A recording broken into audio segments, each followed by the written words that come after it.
bukid ang puloy anan, dito matagamtaman. Kakapoy sa kalawasan, walay ulan, walay habon, walay banig. Pagkatulog, giunlan pa ang sundan, abanseng makalilisan.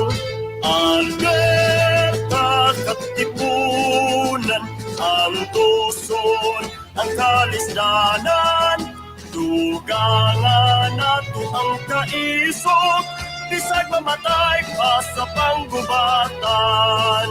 Tumong natong idusok, nasutupson, ugupayon, dali na kita magkikisok, abanseng makalilisan.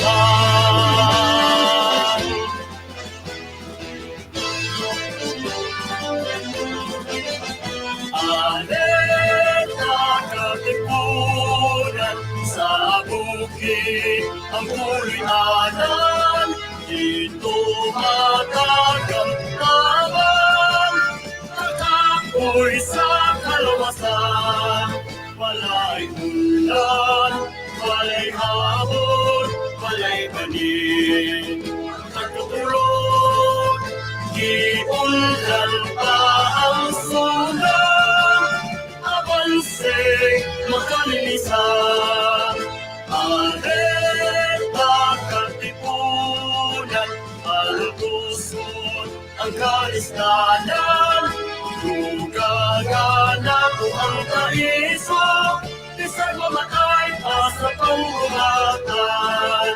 Tumong nato inusog, nasutupson, ugupayon, dali na kita magkikisok, abanseng makalilisan. Alerta katipunan, abanseng makalilisan. Alerta katipunan, abanseng makalilisan.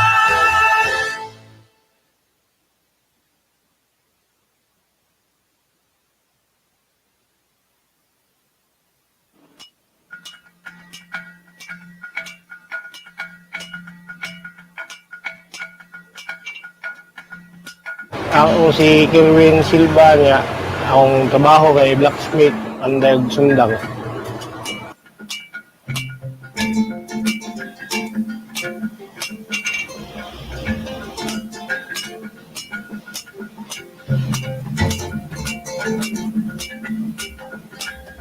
Dili naman sa may nagkuha sa dagat oras kay tanaw tanawan na. Kaya nakasunod na sa among ginikanan kay matiguhang na. Dali na sa dagat oras ba? Kay primer sa namo nakita ba? Sa amo pag ginapuhan. Sa mo naman ni mga nabuhay jud kuno sa among kaliwat. Ang among materialis kasagaran kada mga asiro ba? Kaya ng lip spring kaning mga mulyi ba? Kaya uling among gamit. Kalang ang amo pag yung style sa mong pamanday kay nanggoy pamanday karon murag kuan na kay advance na kay ba among kuan kana ginaraan pa gid among gamit ba. Kabagaho na uling among gamit. Mo to dukon gumahon nga. Kamod mapurma na. Bayon kung daig subhan.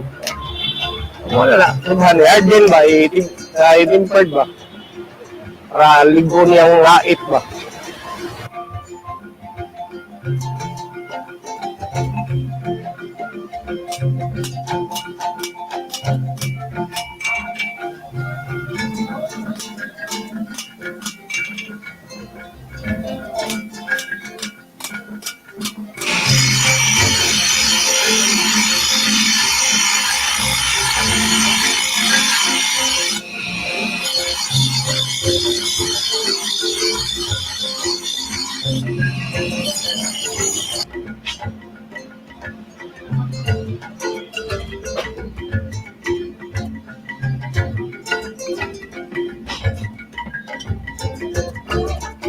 Apoy, pero umanad na ka, dili naman, kalang mawara, pero apoy, Japon. Wala kapoy nga natin kita. Mas daggan baya ang minus sa kanara mga construction kay naman may mga barapod. Eh kasalanan ng imun kanara mga ginanglanon mga tao, hundang, mga barra, yun na. Like mga construction, kasalanan sa mga butcher's knife, taga-carbon, kapasyo, pahiwa isda, o na. Ay mugbarap, palit-barap, palipala. Kasalanan ka na mga ulingay, may kusog kayong mamalit din. Mga muuma, alos tangan ay. Bisa pagkain na yung mga doktor, warin niya po rin, ipalit o grass cutter, kaya nilang mga guna, mga chilyo, narita na ni tanan na. May kinahanglanos ba ay ba? O man ako permit na buon. Dahil kasi ikaw bang, i-display ko na sa balay, ang balitan na may uban nga, ilang no, protection ka no. Kaya parang ako, ang uban nila, parang panghawan, kaya manghawan ka ng sagbot ba? Kung kanang gamit ang pinuti, panghawan, gina niya. Ano na, pero sa tinulay din, sa karaan din na kuan, kanang pinuti, mula siya, gitawag kong kanang muli armas ba nila.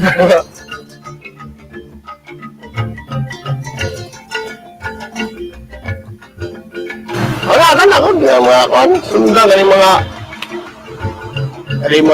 tiyanon nga sundang, tiyan nga sundang, straight lang. Kasi kanagod ng sundang, ingandra sa kadabang manggamit ay para oy, budalupi, sa karaan ba? Budalupi nga sundang, na siya, wala siya tiyan. Straight na siya ng tiyan, pero talinis siya. Kaya nang para sa isda, ang tawag nila, pinasil. Inana ba, inana nga sundang, umana hitaw pinasil. Oh, natay sanggot niya, yung tawag nila, inayawan, kaya ka na inayawan, daghan na kayo ng kabayo dahil sa una. Muli na pang sib-sib sa sagbot ba, muli tawag ng inayawan. Wala siya inayawan. Yung tawag nila inayawan, kay mumot, kasagala mong order na yun, kaya inayawan, kaya daghan na ng kabayo niya parang, kaya bang sabi, kabayo na ba? Sa parada ba? Ang namanahon. Wala, pang bis na sa dila sa mga lugar ba?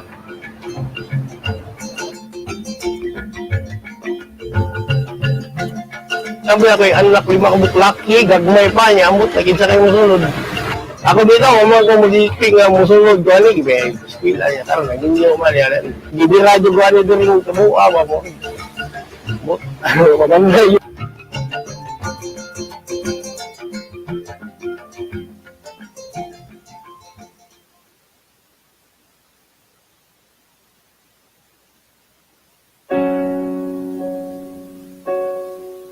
Mga saata bituon sa langit,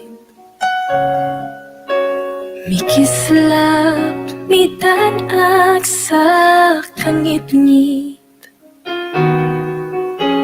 katamis taliwala sa kapait,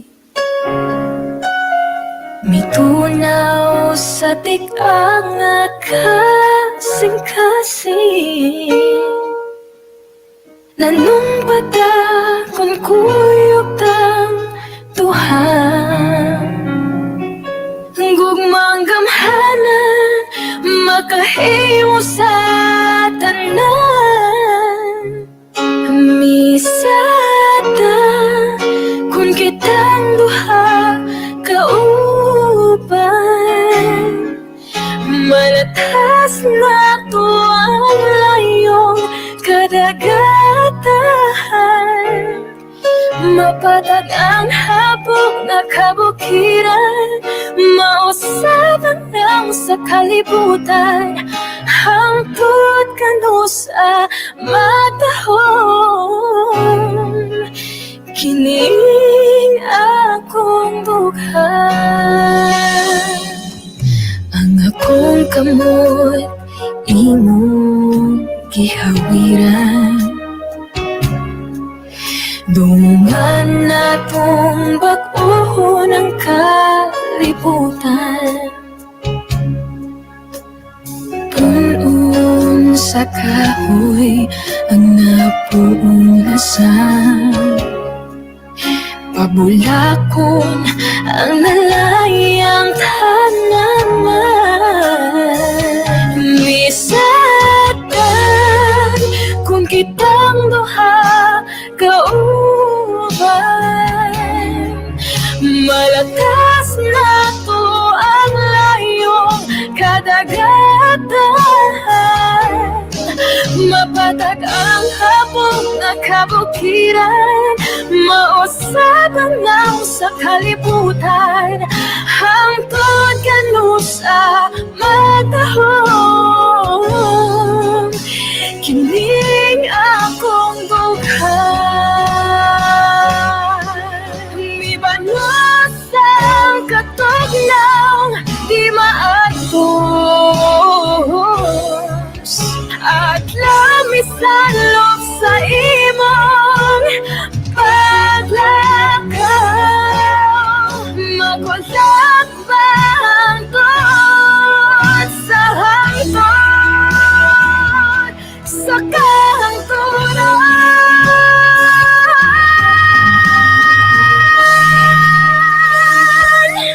Misata kung kitang duha kauban. Malakas na to ang layong karagatan. Mapatag ang hapok nga kabukiran. Mausap ang naong sa kalibutan. Hangtod kanu sa matahong. Kining akong dughan.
I'm really a bridge I kept alive for them, for the present generation. I kept alive what was Cebu City.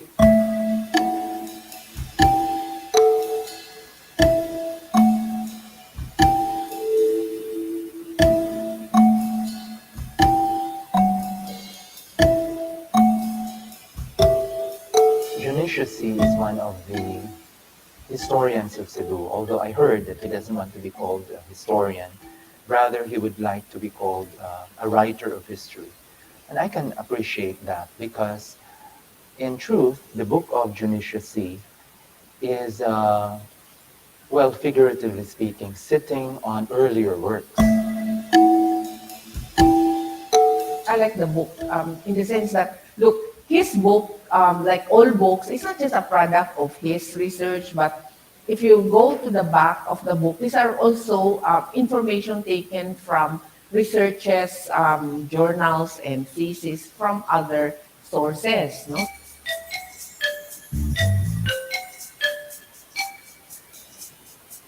This book, though, is very daring because it attempts to put together all the earlier works into one volume. So a short history, he calls it, is not really a short history, it's pretty long. Ang iyahang works is, even up to the present, gigamit ang gihapon na sa mga historians or researchers, point of reference, point of comparison with the other writings, and point of further studies. So I think that's one of the things na, or that's the most important impact sa iyahang works.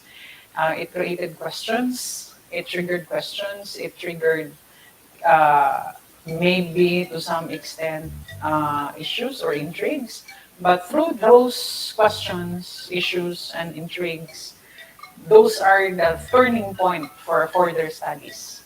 So in short, it's still inspiring more historians and more writers, more researchers to tackle and research more about the topic nga iyahang gisulat sa iyahang mga libro. That's his greatest contribution, to have interested people to take history more seriously than, just telling a story over a bottle of beer. And 𝗔𝗍𝗱𝗃 was able to draw, I think, a whole generation of people who really read his book. Number one, it's written from the perspective of a Cebuano, someone who knows the culture. So it's an insider's view. It can be a good start for reading on Cebuano history, because for you to really form a connection. If you don't know the place that you live in, it's very difficult to even love. I mean, it's like, falling in love with something. I mean, a painting, you need to really have a look at the painting and get to know it very well for you to fall in love with it. So it's that. I mean, especially with local knowledge and local history and what had happened in the past, a lot of these people are all long dead.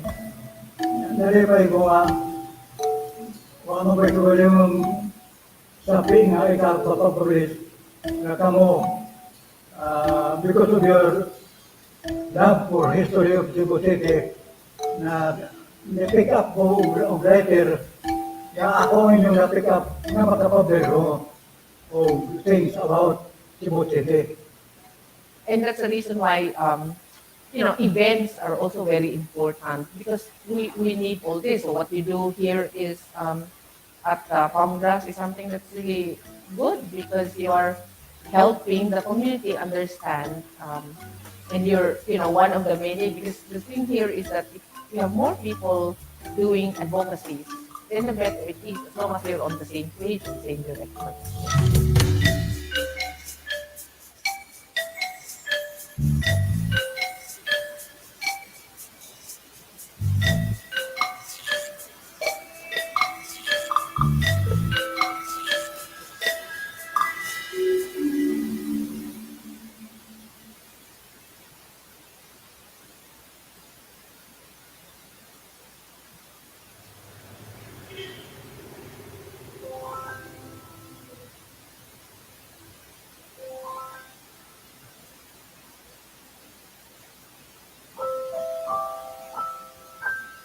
They say looks can be deceiving.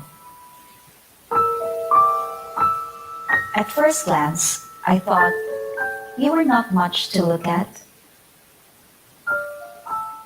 All icing, no cake, all steam, not much brew. But the night air sings of fulfilling ancient dreams. The moon whispers of tenderness for the smallest of them, for the unheard, the unseen. And as the sun breaks through our heroes' memories, your blinding smile hits my heart, like the warrior's blade, like Lapu-Lapu's spear. But the far seas beckon you. The memories on these walls try to soothe the pain of parting. I seek for your warmth, but only these sheets comfort me. My tears are salt water flowing to bridge the seas and islands that divide us. The stars listen to my sighs as I look for you in the skies. And now you're here. Our love blazes like the fire of our heroes' revolution. Our hearts entwined is such sweet victory, incomparable, like the journey of our people, like the richness of our culture.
History teaches us courage and selfless acts of heroes like that of Jose Rizal or General Gregorio del Pilar. The stories about their fight against superior foreign enemies come across as a rallying cry for people to identify a common nation and love of country. But there are stories too in the regions and localities that should be part of the whole history of the Philippines. In recent years, a surge in research and writing of local histories reintroduced us to local heroes like 𝗂𝗀𝗀𝗀𝗀, General Arcadio Maxilom, and others. To many local people, though, they're just names of streets. Kaila ba kang 𝗂𝗀𝗀𝗀𝗀 na eh? Wala. Sila? 𝗂𝗀𝗀𝗀𝗀. Kaila? Gitawag yun eh. Sa amin ko 𝗂𝗀𝗀𝗀𝗀. Pero ako kita tao, kakinsa ng tao nga 𝗂𝗀𝗀𝗀𝗀.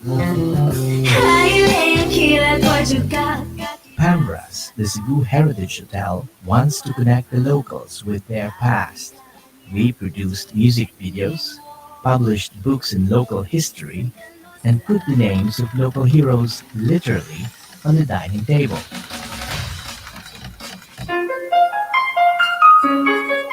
In 2018, we assembled a group of kids and tasked them to write a book about 𝗂𝗀𝗀𝗀𝗀 for children. I first heard about 𝗂𝗀𝗀𝗀𝗀 when I was looking for something to read at my house. My Araling Kalipunan teacher was lecturing about the famous people in Cebu, and 𝗂𝗀𝗀𝗀𝗀 was one of our topics. I mostly knew 𝗂𝗀𝗀𝗀𝗀 by name. History-wise, I didn't know much about 𝗂𝗀𝗀𝗀𝗀. 𝗂𝗀𝗀𝗀𝗀 or Pantaleon Villegas was a Katipunan general who led the Cebuanos' fight against Spain in what we now know as the 1898 Battle of 𝗏𝗏 In the book that we published, history writer 𝗵𝗏𝗆𝗆𝗏𝗏 wrote that the battle was the crucial spark that turned the tide against the forces of Spain in Cebu. It was a big victory for the locals because for the first time in history, idagdag agad sila.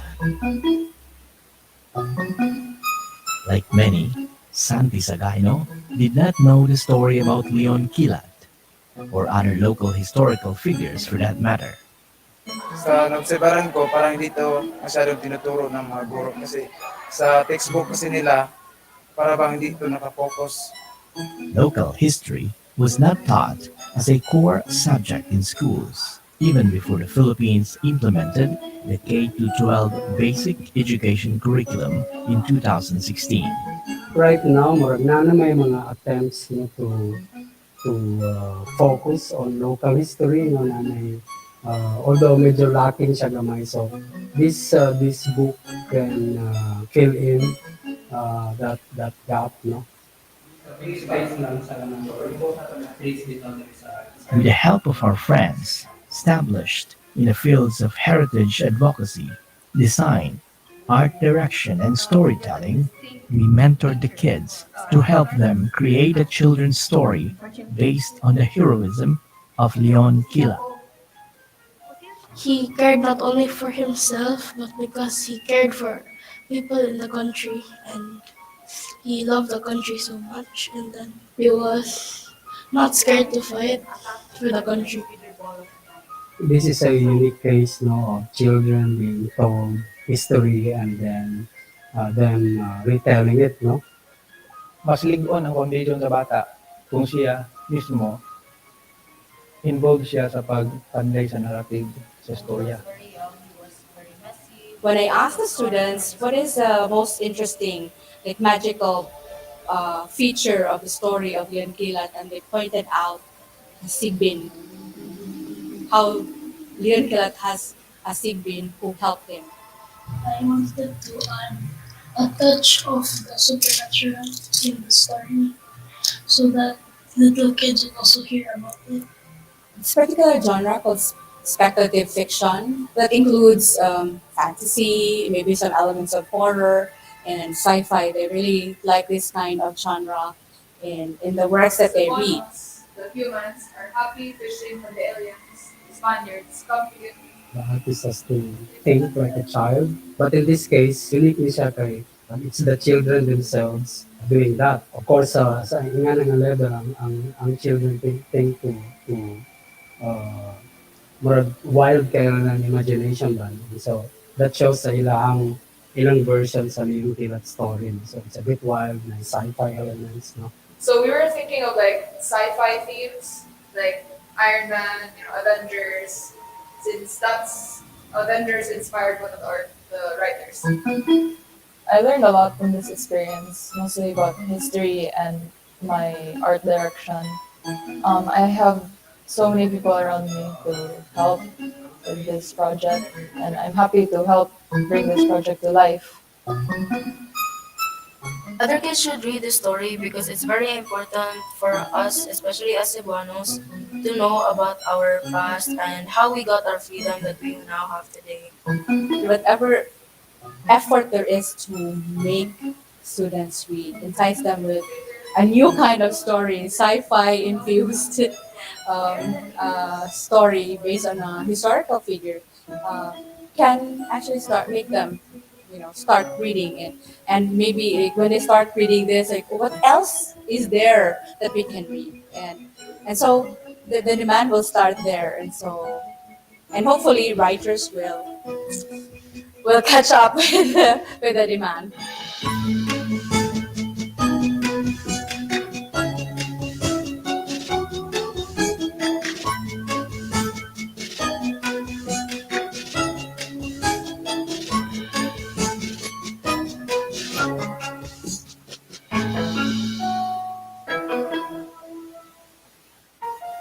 I think the children will enjoy reading it, and I think they will grow to love 𝗏𝗏𝗀𝗃𝗏.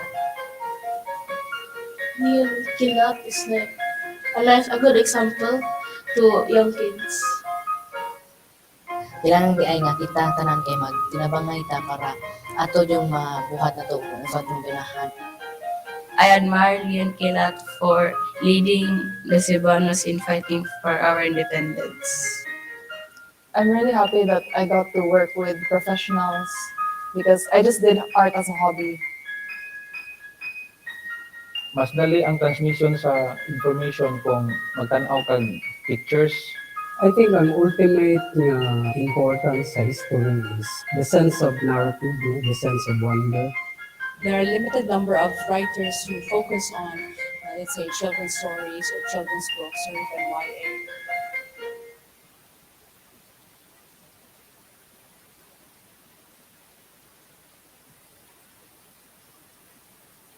Manggugubot, celebrating the Andres Bonifacio Day and the 500 years of heroism, of Visayan heroism.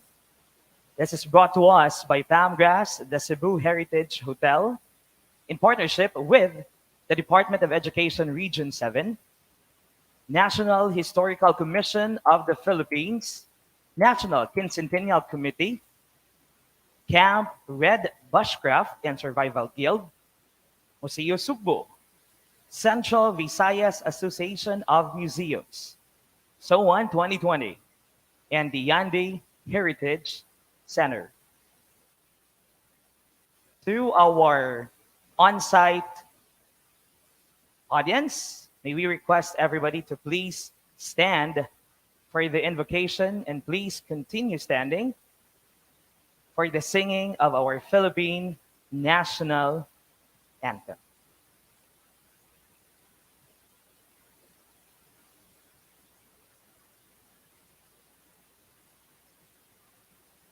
Pag-ampo alang sa nabag-ong sugbo. O magbubuhat, nag-ampo kami kanimo. Alang sa usa ka sugbong hingpit nga nabag-o.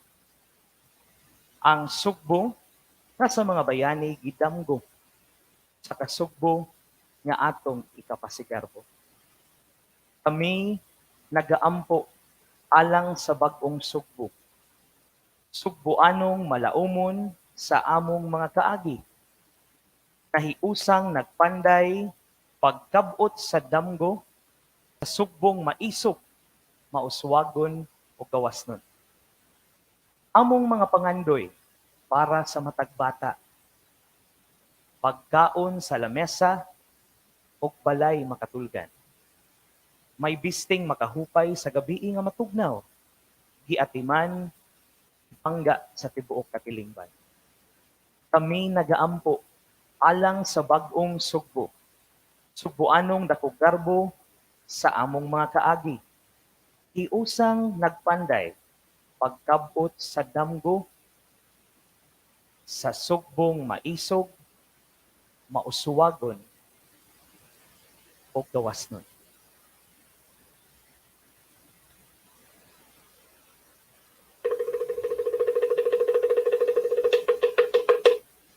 Kayang magiliw, perlas sa silang kanan, alam ng puso, sa dibdib mo'y buhay.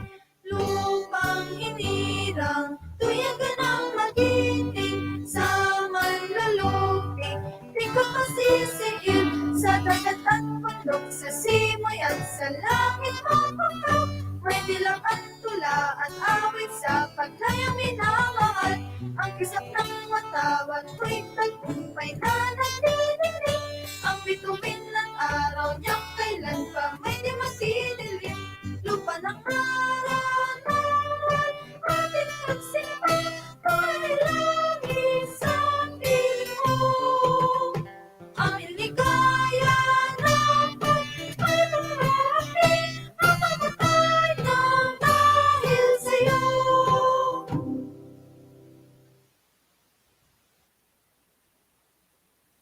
Manggugubot, celebrating the Andres Bonifacio Day and the 500 years of Visayan heroism. To our on-site audience, can we give ourselves a round of applause for being here today?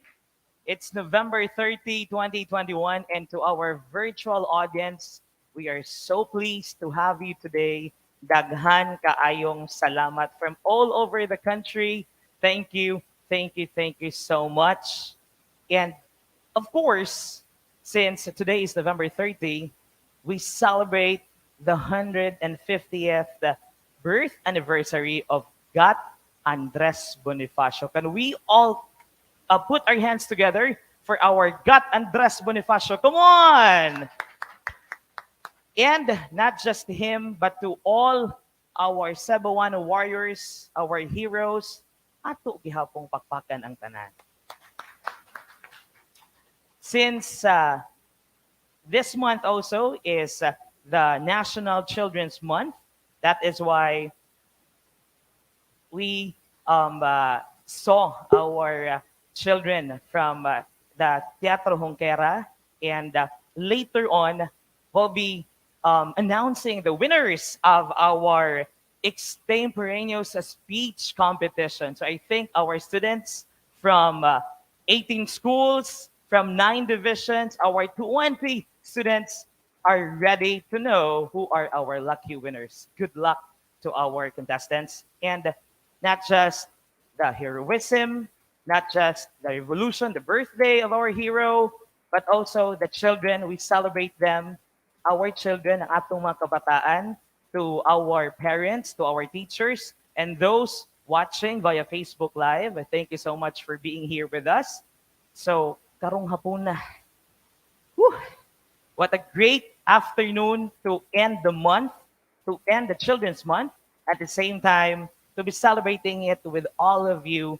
And of course, this is not made possible without these organizations. First, we would like to say thank you to the Department of Education Region 7, our friends from the National Historical Commission of the Philippines, from the National Quincentennial Commission, from the Camp Red Bushcraft and Survival Guild, from Museo Cebu, from Central Visayas Association of Museums, from SOAN 2020, and from the Yandi Heritage Center. And of course, our warmest applause to Pamgas Hotel, Cebu's Heritage Hotel.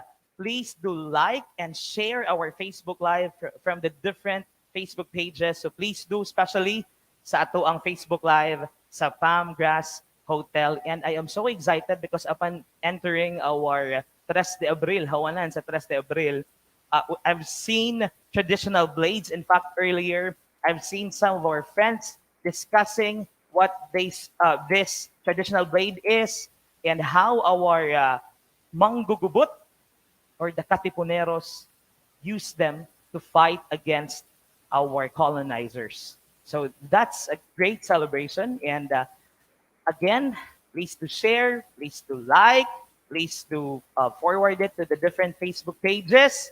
And to those celebrating their birthdays today, November 30, together with the birth anniversary of our GAT Andres Bonifacio, I think you all deserve a cake and a song later on. So, naabay mga nag-birthday, meron bang nag-celebrate ng kanilang birthday via Facebook ngayon na nakikinig? So, happy birthday to all of you. Apart from the National Children's Month celebration, last November 13, we also celebrate the 159th 159 birth anniversary of General Arcadio Maxilom. Happy birthday! Can we give him and the yahang mga clan a round of applause? Come on! Woo! I'm so excited for today's activity and hope our on-site audience are also excited. And we would like to recognize the presence of our friends from the academe and from the different organizations. To start with, joining us today are our friends from the Visayas State University. Can we give them a hand? Our friends from Cebu Normal University, top notchers for the September 2021 licensure examination for teachers. Congratulations sa mga magtutudlo. Aklan State University is also with us today. Our friends from the Department of Interior and Local Government, DILG, International Peace Bureau, Quezon City Polytechnic University, magandang hapon sa inyong lahat. De La Salle College of St. Benilde, Dominador Abang National High School, palakpakan naman dyan, all the way from Cebu City. PUP Manila, our friends from the Department of Education, from PYAP, Polumulok, South Cotabato, from University of Cebu Main Campus, maayong hapon sa mga taga-UC, pakpakan sa nato. our friends from AMA College of Computer Incorporated, and from Cebu Technological University. Pakpakan nato because just recently, our graduates from CTU also topped the September 2021. Congratulations. So at this point, I'll be joining you until the end of our celebration today. My name is DJ Boyki or Radyoman Boyki. I am from 93.9 IFM Cebu. And please watch this video to welcome us all.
There you have it, folks. Again, we would like to invite everybody to join us as we celebrate our Philippine history, celebrate the Visayan heroism, and we celebrate the birthday, the 158th birthday of 𝗏𝗏𝗏𝗏, the father of the Philippine Revolution. And I think it's my honor to be singing a birthday song. And please join with me to our audience right here, live at Pamgas Hotel. Manganta ta of birthday song. Can you please join with me?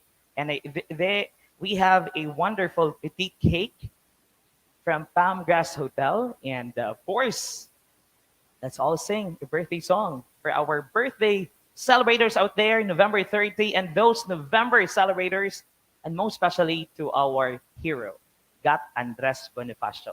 In 3, 2, go! Happy birthday to you. Happy birthday to you. Happy birthday, happy birthday, happy birthday to you. Faster, come on! Happy birthday to you. Happy birthday to you. Happy birthday, happy birthday, happy birthday to you. So, hindi ko lang i-blow yung candle, iganon ko lang. Kasi hindi na makain ng iba, di ba? Let's join me in the countdown. In 5, 4, 3, 2. Let's all say happy birthday, Andres Bonifacio. Go! Happy birthday, Andres Bonifacio! Yay! Lami na cake. Murag later on, we'll have a taste of that, a slice of that wonderful cake. It's also available. Tablia cake available here at Pamgas Hotel. So please check it out and bring your friends or your partner here. Murag sweet kayo ang cake. Once again, welcome everybody to Manggugubot celebrating the Andres Bonifacio Day and the 500 years of Visayan heroism. But before that, before we proceed to our highlights of today's event, I would like to say hi to our friends who are tuned in via Facebook Live, especially to those watching via the National Heritage. Am I right? Is this at the National Historical Commission? The N. Okay. Oh, okay. This is the NQC page, the National Quincentennial Committee Facebook page. Thank you so much. We have Maricel Chan from Laguna. Magandang hapon sa inyo. We also have a C.A. Tevlev, Javines or Javines, Edna, Mel Flores Guevara, Hazel Bon, Jamel Lin, and somebody from Tarlac Province, Myra Fernandez. To our friends from DepEd, to the Academe, maraming salamat for joining us today.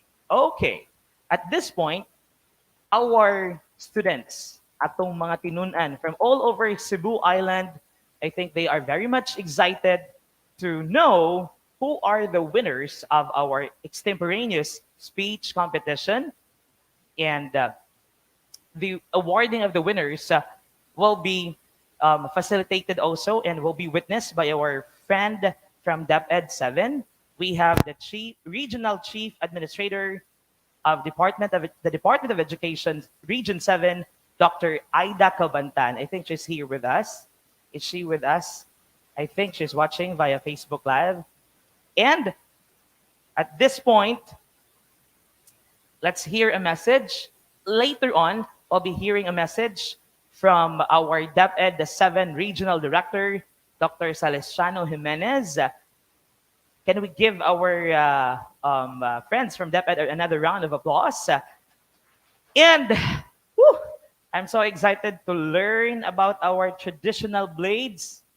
Pinuti raman siguro akong nailhan. How many traditional blades do you know? Like pila ka buok? Ilan yung mga ginamit ng mga katipunero? Ilan yung mga nalaman nyo? How many? 1, 2, 3. So again, to our Facebook Live viewers, please stay tuned because we also have an exhibit and panel discussion for the traditional blades in the Visayas, Mindanao, and Luzon. I have a tip. Please take down notes because later on, we'll have trivia questions and exciting prizes await to our lucky winner. Okay. Whew. So I think I have to enjoy the cake. Again, please like and share this Facebook Live from Pamgas Hotel, from the National Quincentennial Committee Facebook page. You may comment down, happy birthday, and then your place. Happy birthday from Cebu City. Happy birthday watching from Danao City, from Toledo City, watching from Consolacion. So please do share and like the Facebook page. Let's have fun and let's learn this afternoon. Ladies and gentlemen, I give you to the moderator of our panel discussion. It's an honor. Please help me welcome Ma'am Agripina Givilondo. A round of applause, please.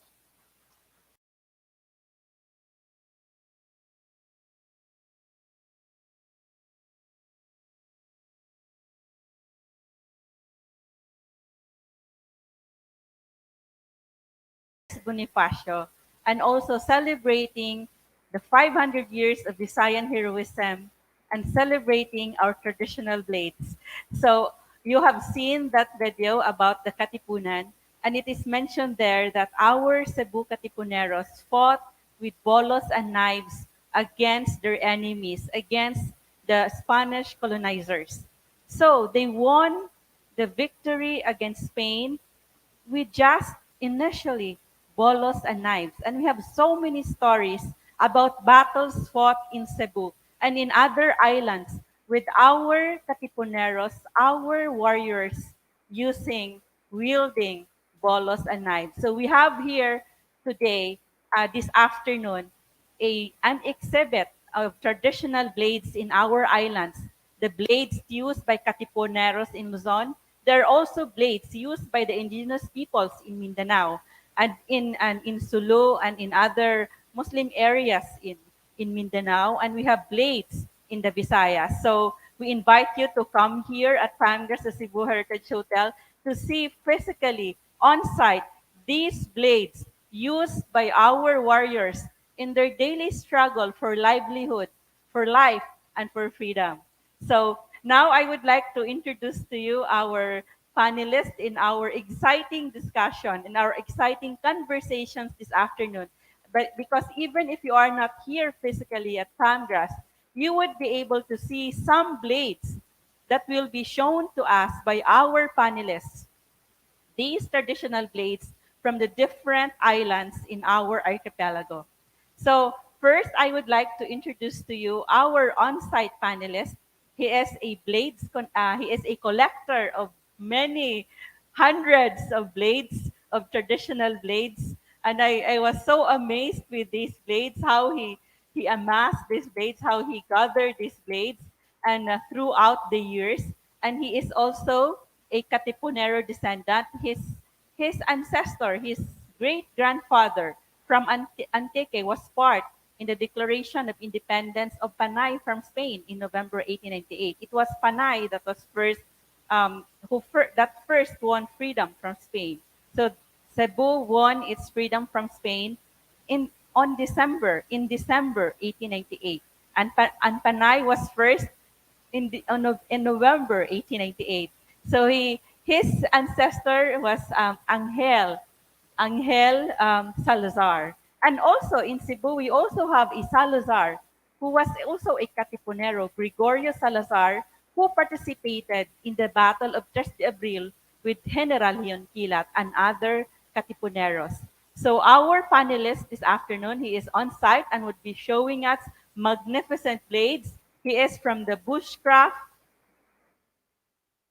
and Survival Guild. Help me welcome Randy Salazar.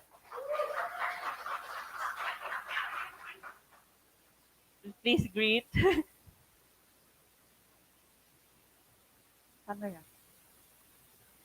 So, thank you. Daghang salamat, Randy. May we adjust the camera, please?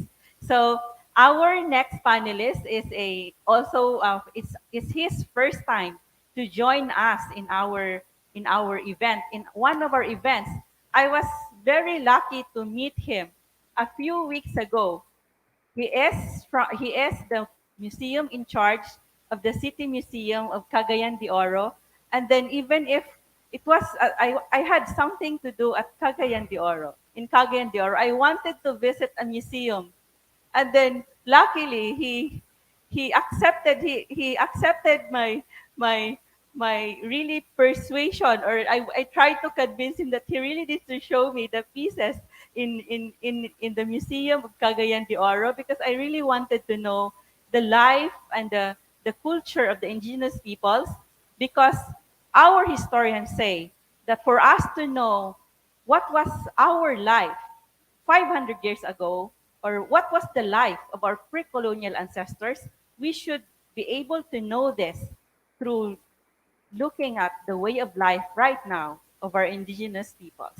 So he is also, our second panelist, is also the Secretariat of the Cagayan de Oro Historical and Cultural Commission.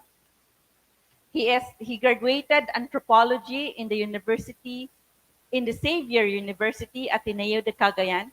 He was involved in research and development projects on indigenous communities in San Fernando, Bukidnon by the Research Institute for Mindanao Culture. And he has immersed in many ethnic groups and cultural communities in Mindanao. Please help me welcome J.C. Salon. Hello, good afternoon, everyone. I'm so happy to be here, and I hope you'll appreciate my sharing of what I know about traditional blades. Daghang salamat, JC. So JC is with us through our video conversations with him, because right now he is assisting the National Vaccination Day in Cagayan de Oro, and they were required to join. So we had our conversations with him recorded for this event on our traditional blades. So we would like first to ask JC regarding the peopling in our archipelago, and the important cultural influences in the period. So, how did our archipelago, how did the influences enter in in our islands? Um, there are two leading theories. No? The northern hypothesis, that's from out of Taiwan, from South China to Taiwan, and then going southward to Luzon. Others went to Borneo, and other natives went. Other travelers went to as far as Oceania. And then you have the southern hypothesis that came in later, uh, towards the Mindanao, no? Celebes. So those are the two migration hypotheses now of peopling of the Philippines. But we would like, pero we would like to start earlier, no?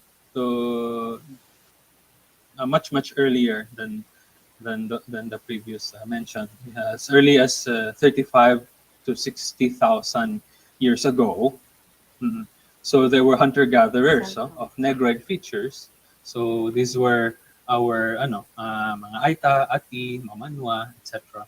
that occupied the archipelago via land bridges called the Sunda Shelf, and what was part of the archipelago of Malaysia and Indonesia. So they possibly entered, these people, mga people, through Palawan, possibly Palawan and Borneo, or Borneo 𝗕𝗏𝗏 corridor. So from there. Okay, next please. So here, this is what Southeast Asia looked like. No? This is what some geologists or geographers would call Sundaland. So the white area used to be land, because during this time, water levels were very, very low. This was due to the late ice age. And this is where people traveled, looking for food, looking for greener pastures. No? And later on, they found their way in the archipelago. Next slide, please. Okay, so this is what Southeast Asia looked like at the time. So that is what we call Sundaland. No? So this area here was exposed, the land area here, during the late ice age. Water levels were actually very low, that these were exposed. And then it became accessible to early peoples to migrate. No? So looking for food sources, hunting wild game, until they found their way through the different areas in Southeast Asia and the Philippines. So here we have 3 encircled areas. These are possible entry points of the early people. No? Okay, next please. Okay, so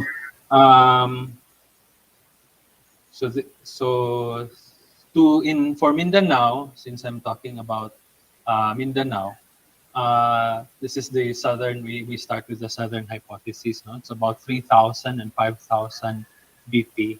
So early people, mga later Malay na, no?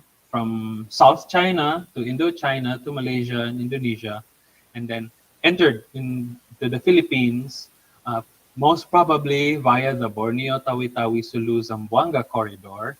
And there's also a possibility that they also traveled via the Celebes Islands, no, up to South Cotabato. So these are considered to be the Proto-Manobo speakers. No? So these people didn't use tools at the time. They were still using stone, bamboo, wooden tools, no, in their daily lives. Next, please. Okay, so this is the example of the southern hypothesis. So from there, so each dot would represent a sort of a small encampment or a small settlement, and then later move later. So via when the small village expanded, some of them broke off and then started a new living, and then the cycle continued, broke off, looking for new niche, new areas to live, and then until they finally reached the Philippine archipelago. Next, please. Yan siya. So these are the two areas, no? So from Borneo went to those islands by boat. So boats before were not, they don't cross deep oceans. They make sure that they land an island or an islet is nearby. So that's how they travel. So you have there from Zamboanga, from Borneo to Zamboanga via the Sulu archipelago, and then you have those tiny islets south, of the Celebes. Then they went up to South Cotabato. Next, please.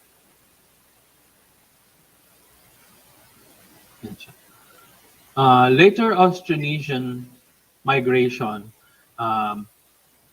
These are forebears of what is now the Sama, the Tausug, Yakan, Subanen, Iranon, Maguindanao, Maranao, 𝗕𝗏𝗏, Tiboli, probably Blaan, Mandaya, etc. They arrived between 300 to 2000 BP before present. So these were the people that brought metal, pottery, and also weaving. So. Daghang salamat, JC. We have seen JC in his collection of blades also at his background, and he has also he has also immersed in these communities where he got these blades. So we would like to ask him also to elaborate on the cultural influences in this period in the peopling of our archipelago. So Philippine culture, which also with in relation to blades, might most likely have influences from the Majapahit and the Srivijaya kingdoms, no? So that's why we have. It's probable this is the origin of why we have krises, why we have the bladed tools that are very similar to present day Indonesian and Malaysian tools, no? Bolos or the parang or the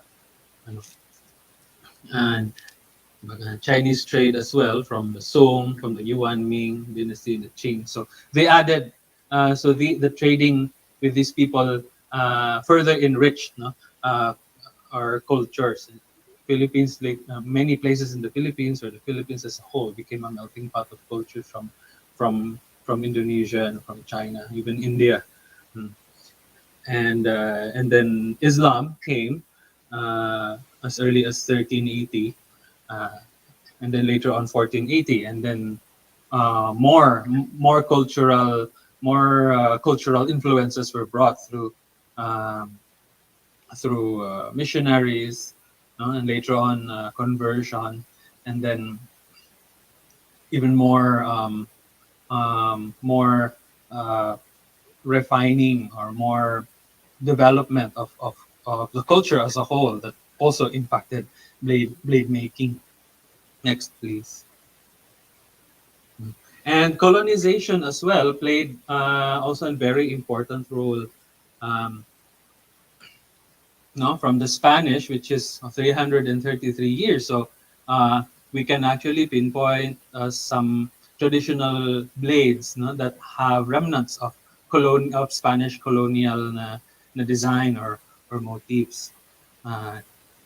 American period as well had some influences. And then Japanese, if you notice that there's a popularity, there's a niche of Philippine made or parang what you call this one. These are katana that are made in the Philippines. We have a Philippine version of the Japanese katana.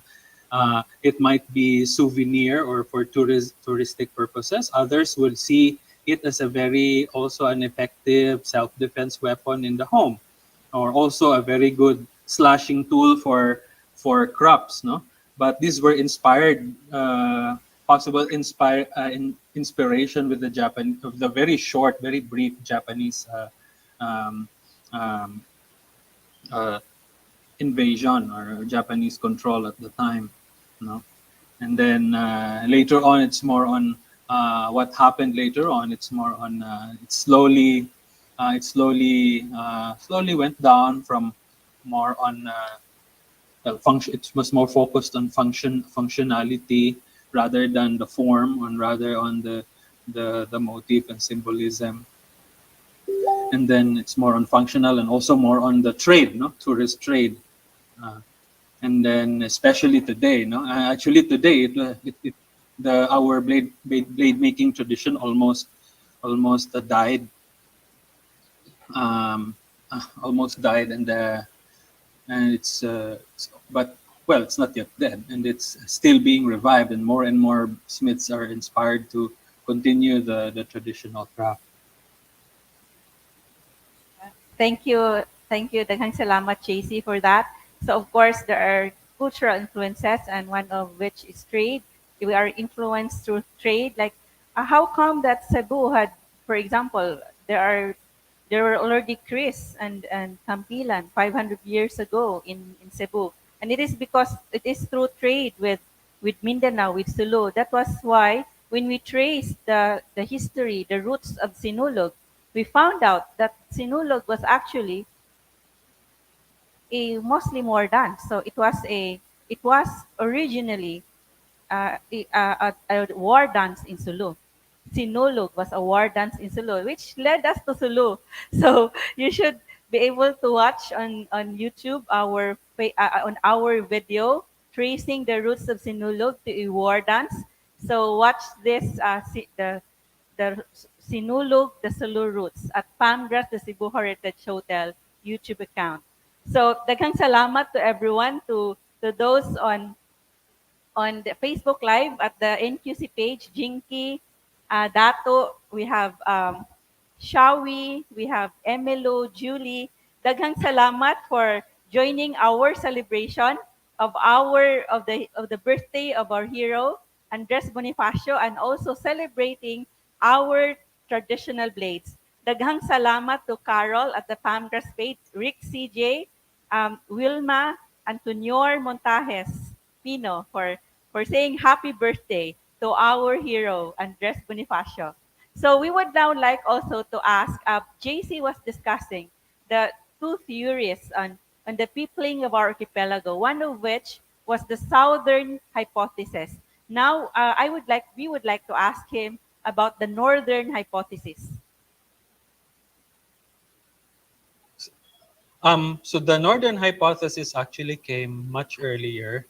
So if the southern hypothesis is 3,000 to 5,000 years ago, the northern hypothesis is much earlier, around 7,000 or so, 7,000 to 9,000 years BP, from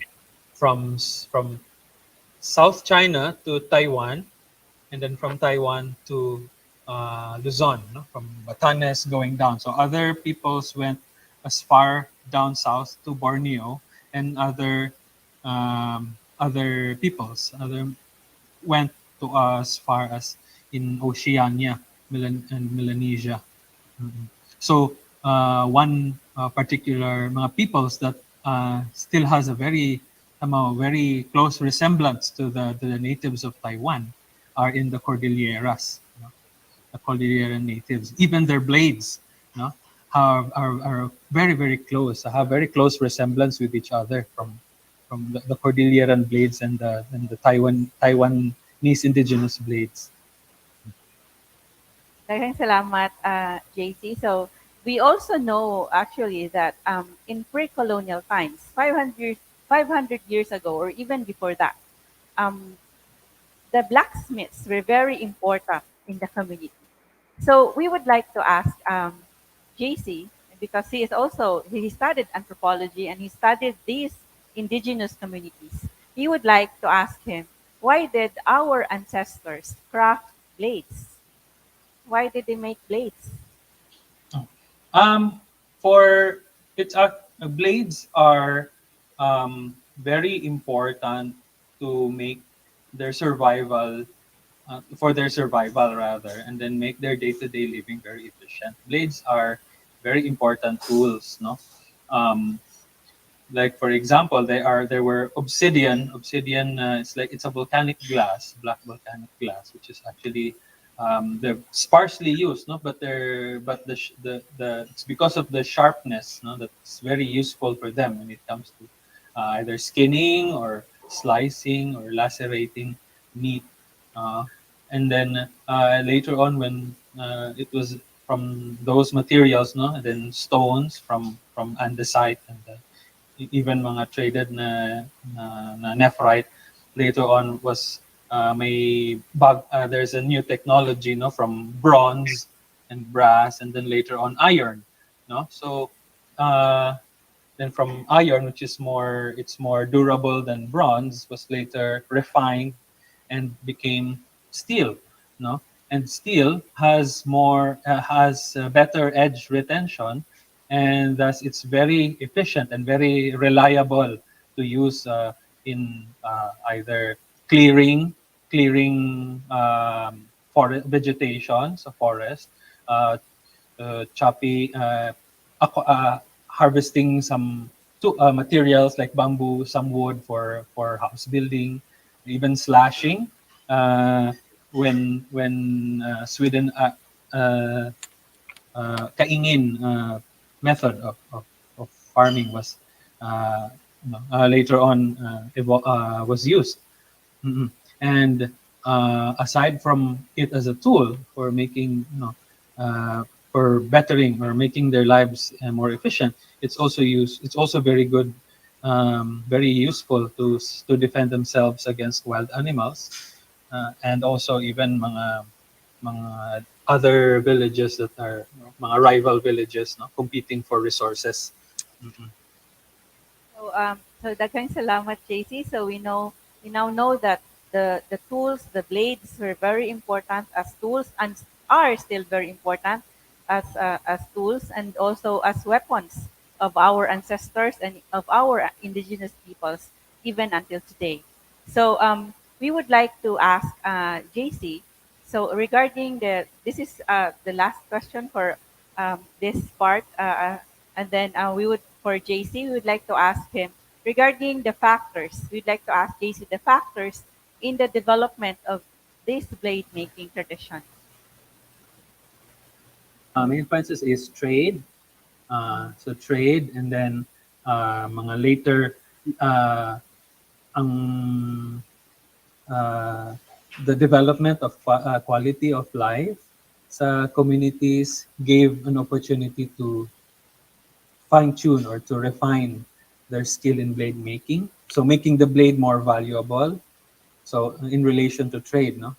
And then also warfare also played a role if you're looking into blades that are used for self-defense, no? Because whenever the areas have been used to warfare, their bladed tools, spears, arrows, mga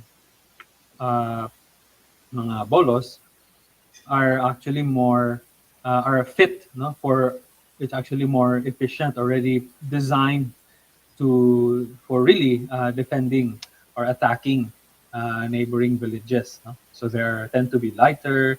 They tend to be full of symbols, no? Parang like talismanic, to have talismanic properties.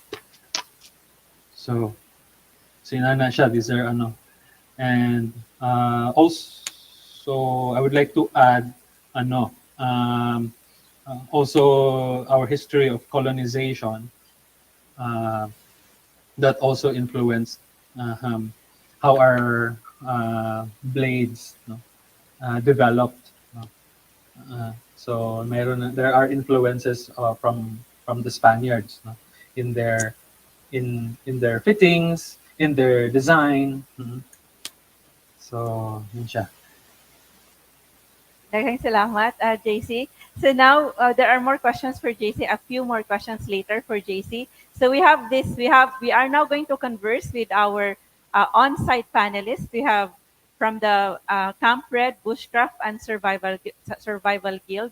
So this would be very exciting because he would be showing our traditional blades or their collection of the traditional blades in the different islands in our archipelago. So I would like to ask again. I would like to ask now Randy Salazar, a Katipuner descendant and Ngayong a hapon. collector of blades. So Randy, we would like to ask you regarding what are guidelines or general guidelines in identifying traditional blades. Yes, good afternoon, ma'am. The very first thing that we need to ask, where is the blade coming from? So knowing exactly where the source is, that's the key to identifying it. But there is a general rule that most blade collectors would follow to see if the blade is legit. Very first is you identify the blade profile. Is it suited to the area's norm? Then you get to know the blade profile, try to see if indeed the nuances are a match to the island. Secondly, move to the hilt. So first, look into the blade profile. Like in this case, some would actually refer to it as a San Bartolome. Then check on the hilt. The hilt actually is a dead giveaway to tell you if the blade is from Visayas, Luzon, or Mindanao. And the last thing to check would be the scabbard. So each area or each major island has a distinct signature. Uh, we would not probably be able to say it's cultural, but most probably it's the artisan signature of that area that allows you to identify the blade. In such areas, there are also local names.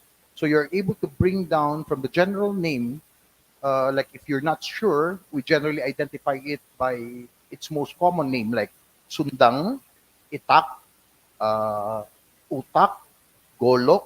So those are major names that we would call the blades if we're not sure. But once we are able to zero in on its provenance, we're able to zero down to its specific local names. However, the local names could also be used in different islands. Okay. Daghang salamat, Randy. And then, so we would like to know what was the name of that blade you were showing us. Is that a dagger, or what was that? What's the name, and where does that come from? This actually is, well, allegedly, because nobody's really sure. Um, there has been rumors actually that Andres Bonifacio carries two types of blade. One was the Dahong Palay, the other one is the San Bartolome. So this is believed to be the profile of the San Bartolome. But generally, people call it Itak Antipolo. This is from Antipolo, Rizal province. The maker actually already passed away, Panday Botog. And as JC was mentioning, you see the influences of the Spanish Christianity on the blade. Okay. So, which means that those kinds of blades were also used by the Katipuneros in their fight against the Spaniards. Probably, I cannot say for certain for Luzon, but I do have blades that I am pretty much sure were used by our forefathers here in Visayas and Mindanao. Yes. So now we would like to ask you, Randy, regarding what differentiates the Visayan blades or the blades in the Visayas from the blades in Mindanao and Luzon. Right, that's a very good question, ma'am. As a general rule, the blades of the Visayas are chisel grind. So here's an example of a Visayan blade. When we say chisel grind, it's only beveled in one side, but not on the other side, which is actually a regular characteristic of the Visayan pieces.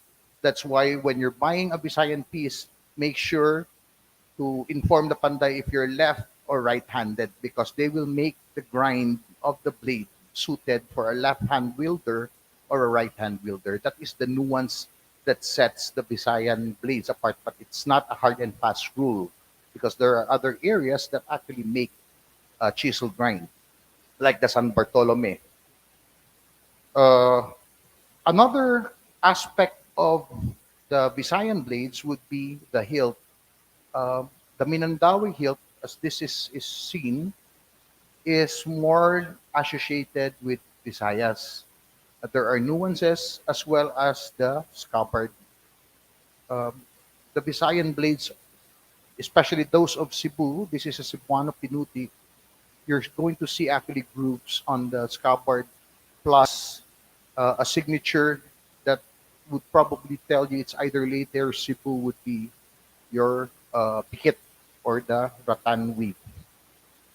Versus Luzon, they're usually not rat tail, but they're usually pintang.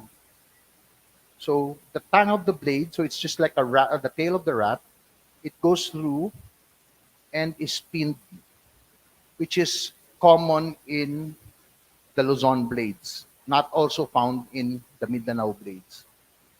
You see that, and then another example of that would be that's how they would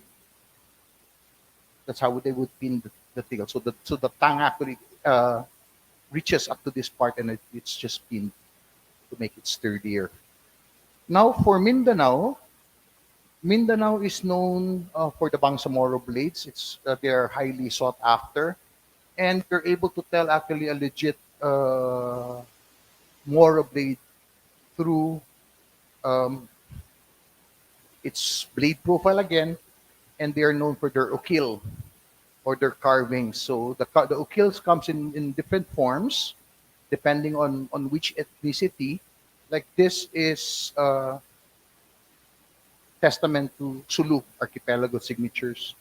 So this is our parong. So that's it for differentiating it in a nutshell.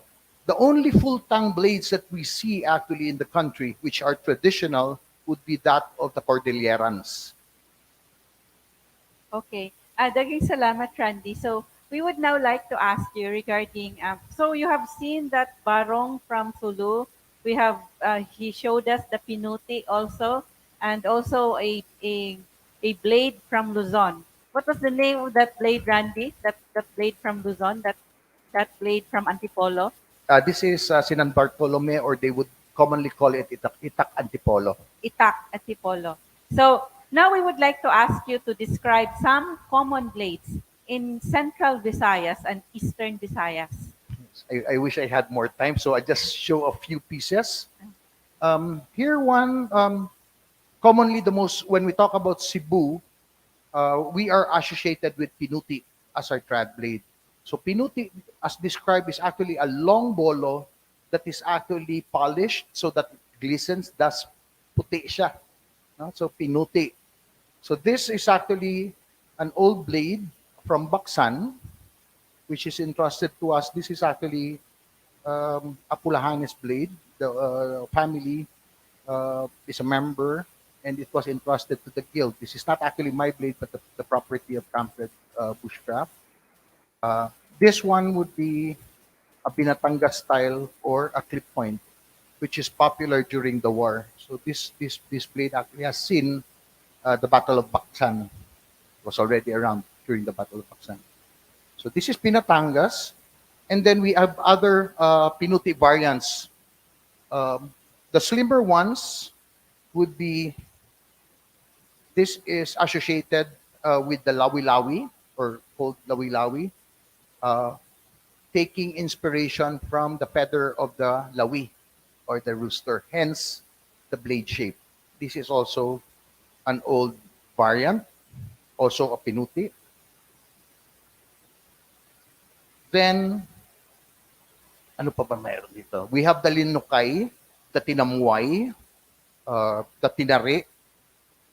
So here is one of the mystery ones. We're still debating actually if it's Tinamway, is it clip point, or is it Lawi-Lawi, because it's all. This is an old one where we're trying to argue actually, and we don't think actually it's Cebu. It's probably Bohol. So we're not really sure about that. Now moving to our neighbors, we do have blades which were very popular during the war. This one is a victory bolo, which is also known commonly among collectors as a garab. The garab right now in modern times, we haven't seen one maker who's doing it. We're seeing actually replications or custom made, but this one is from the period of the war. So you see the victory insignia. So it looks like this.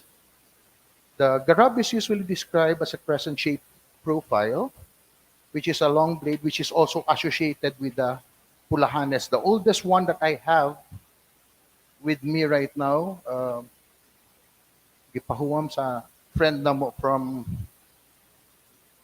Manila. This is believed to be of Leyte provenance, except that the pikit that you're seeing is probably an offshoot influence of Cebu. Okay, so that's for the Visayas. So I hope our audience are able to take note of those blades and then and remember the different types of blades. So thank you very much to the Campred and Bushcraft, Campred Bushcraft and Survival Guild, the members who are here. Daghang salamat for being here. I can see really the bushes in you, in your uniform. So you are camouflage from the bush in the bushes, right? So we have this question before I ask you the next question in our conversations, Randy. I would like to give you this question from our audience at Pamgras the Cebu Heritage Hotel page. Carol Banugon Bores.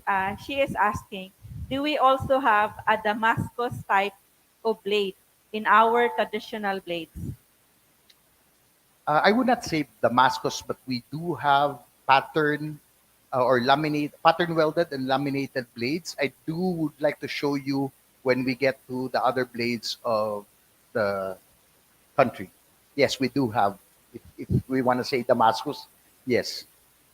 Okay. So daghang salamat, Randy. So before I ask Randy other questions about the blades in our islands, we would like to show you this panday sa pinuti in our city from Pardo. So we would like you to watch this video of our interview of a panday, of a blacksmith, of a pinuti here in Cebu. And this is Kerwin Silva.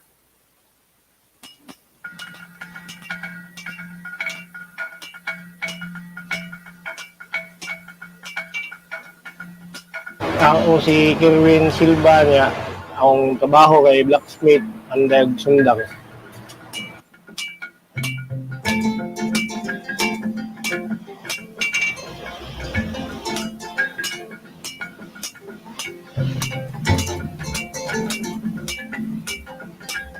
Dili naman sa may na nagkuha sa dagat oras kay tanaw tanawan na.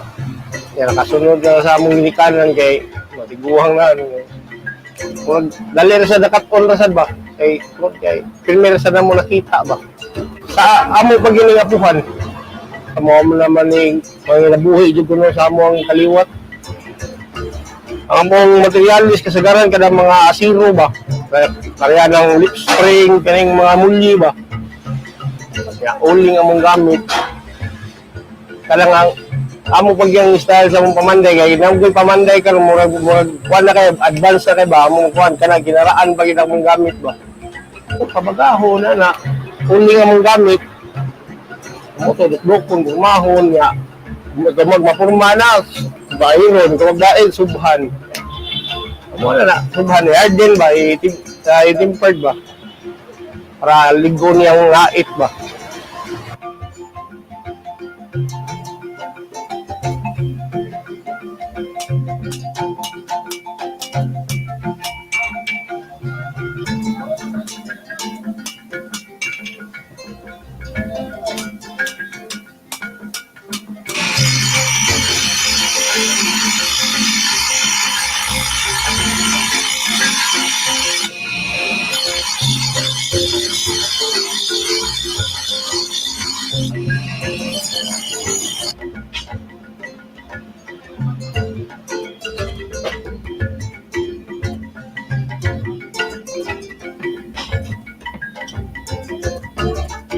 kapoy, pero ugmada na ka, dili naman, kanang makuwara, pero kapoy, Japon. Kuwara kapoy nga natin kita. Mas daggan baya ang minus ang kanara mga construction kay naman may mga barapod. Kaya kasagaran ng imong kanara mga ginanglanon mga tao, hundang, mga bara, naman. Yun na. Ngayon mga construction, kasagaran sa mga butcher's knife, taga-carbon, taga-pasli, taga-pahiwa isda, na. Ay mo palit palit pala. Kasagaran ka na mga ulingay, buhay kusog kayong mamalit gid mga halos kanan oy bisan pagka na kanang mga doktor waring na puli gipalit og grass cutter kay silang mga guna mga silyo na ri tanan kay kinahanglan ba ba mo man ako permit buon dahil kasi ikaw bang i-display ko ng balay ang balitan na may uban nga ila kano protection kano kada para nako ang uban nila parang panghawan kanang manghawan kag kanang sagbot ba. Kung kanang gamit ang pinutip, kapanghawan, gina niya. Karon na, pero sa tinulay, sa karaan, nga kuan kanang pinutip, mo na siya gitawag og kanang muna armas ba ni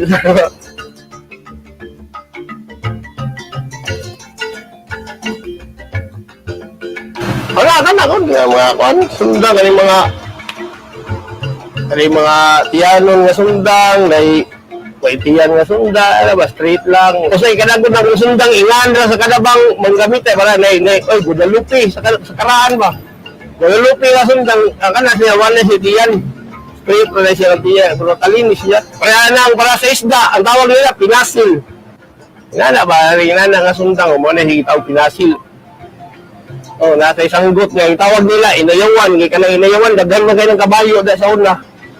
Mo ila pang sib-sib sa sagbot ba mo na tawag ng inayawan.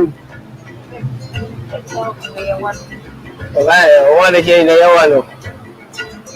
Wala yung tawag ng inayawan kay mo kasagaran mo order na kay inayawan kay daghan nga kabayo di ba? Kaya mang gabi kabayo di ba? Sa parada ba? Wala manahon. Wala yung pang bis na sa dila sa mga lugar ba?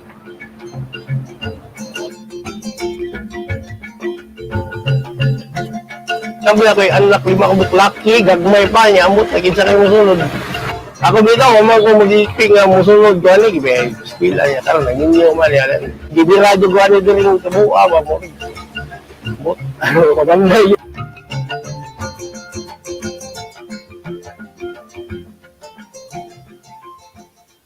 Daghang salamat to Kerwin Silva. Let's give him a round of applause. So, he is really gibirag yun siya sa pagkapanday. He is really pulled by the craft. He didn't want to be a blacksmith, but they have been blacksmiths in their ancestors. His ancestors were also blacksmiths, but he's wondering who would continue the craft because his sons might not, his children might not follow his footsteps. So, thank you I saw the bushcraft people. The bushcraft guys smiling when Kerwin was shown on the screen.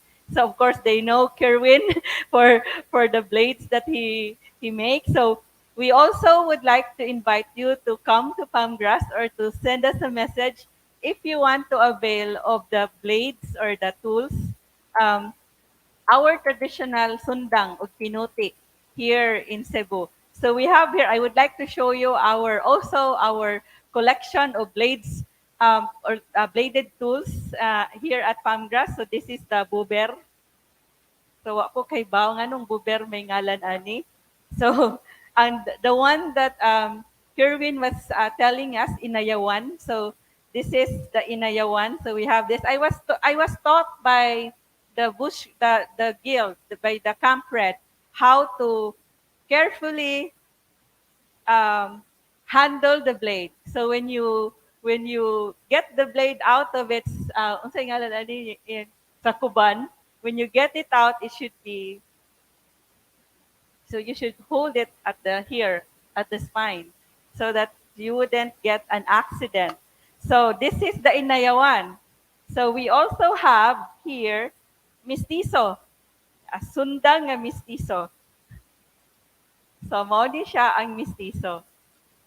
So I guess Randy would be able to explain why is it called mestizo. Can we show Randy? May we show Randy why is this mestizo? Usually, tawag na nilag mestizo or mestizo because apiki siya sa usa ka blade, apiki siya sa usa ka profile. That's why it's mestizo. It's an in-between. Right. A mestizo has different ethnicity as parents. So hybrid. It's a hybrid blade. So it's mestizo. And there is a wood with the wood handle, the mestizo, another kind of mestizo here. So if you come to Palmgrass, you ask our front desk. This is not usually displayed, but you would ask our front desk, or you can even send us a message if you want to avail of these blades. And blade is Apas. So this is Apas. So there is a place in Cebu, Apas, in Lahog. So this is named after those who want these kinds of blades. So according to Kerwin, ang taga-Inawayawan wanted this kind of blades. So this is called Inayawan because of the people who wanted these kinds of tools. So, and of course, we have the pinuti used as in the past as a tool for agriculture, but was also used by the Katipuneros. Can we show it wider? That's Binatangas profile. So this is Binatangas. Yeah.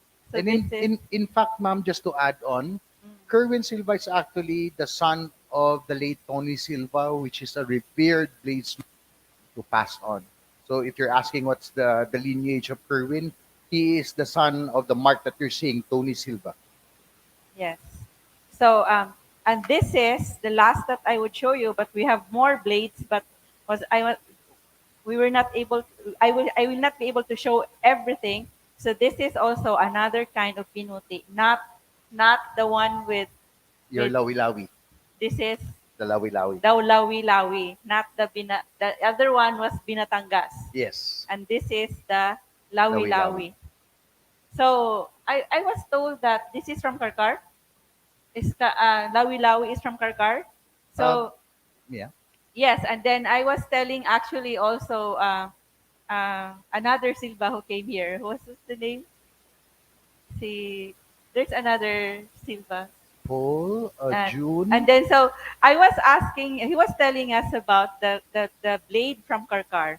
And then I remember that Leon Quilat, our hero, was killed in Karkar with blades because they thought that he would be invulnerable to bullets. So they used blades. Actually, 8 people murdered him with blades. They were hacking him like a banana. So I was wondering if a lawi-lawi was used. I wouldn't know. Probably a pinuti. So, yeah. but actually, there's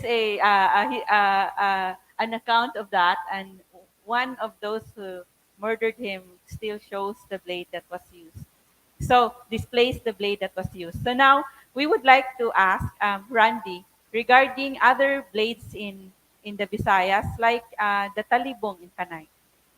Yes, thank you, ma'am. Generally, if we talk about Panay Island, the general term that they have for a bolo would be binangon. So binangon will be synonymous to sundang. However, the talibong is a fighting blade for associated usually with the Panay Bukidnon. And it's unique on its own because you don't see it anywhere.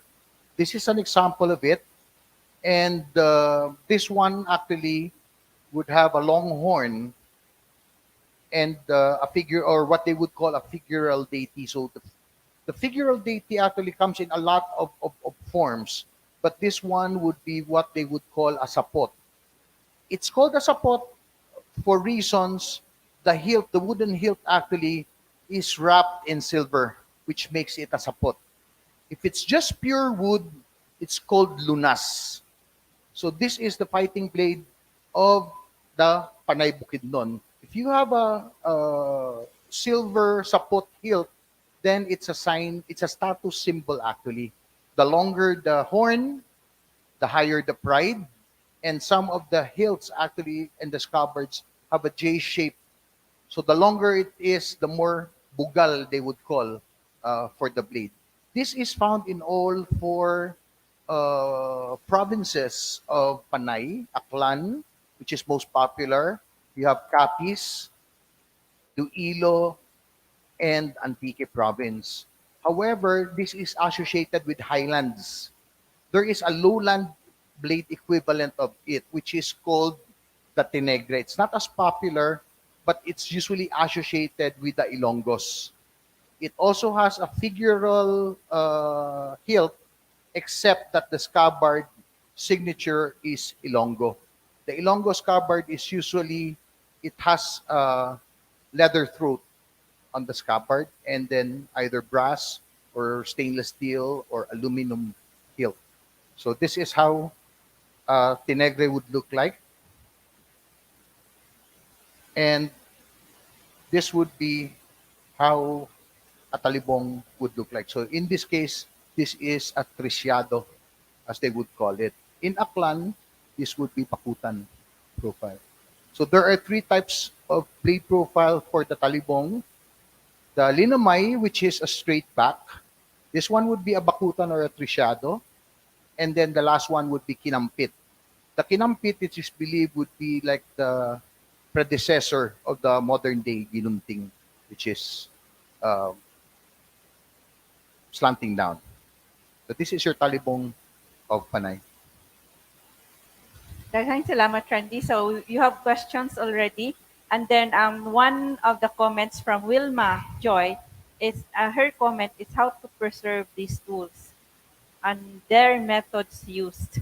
So another greeting for you from Dikyams Reyes.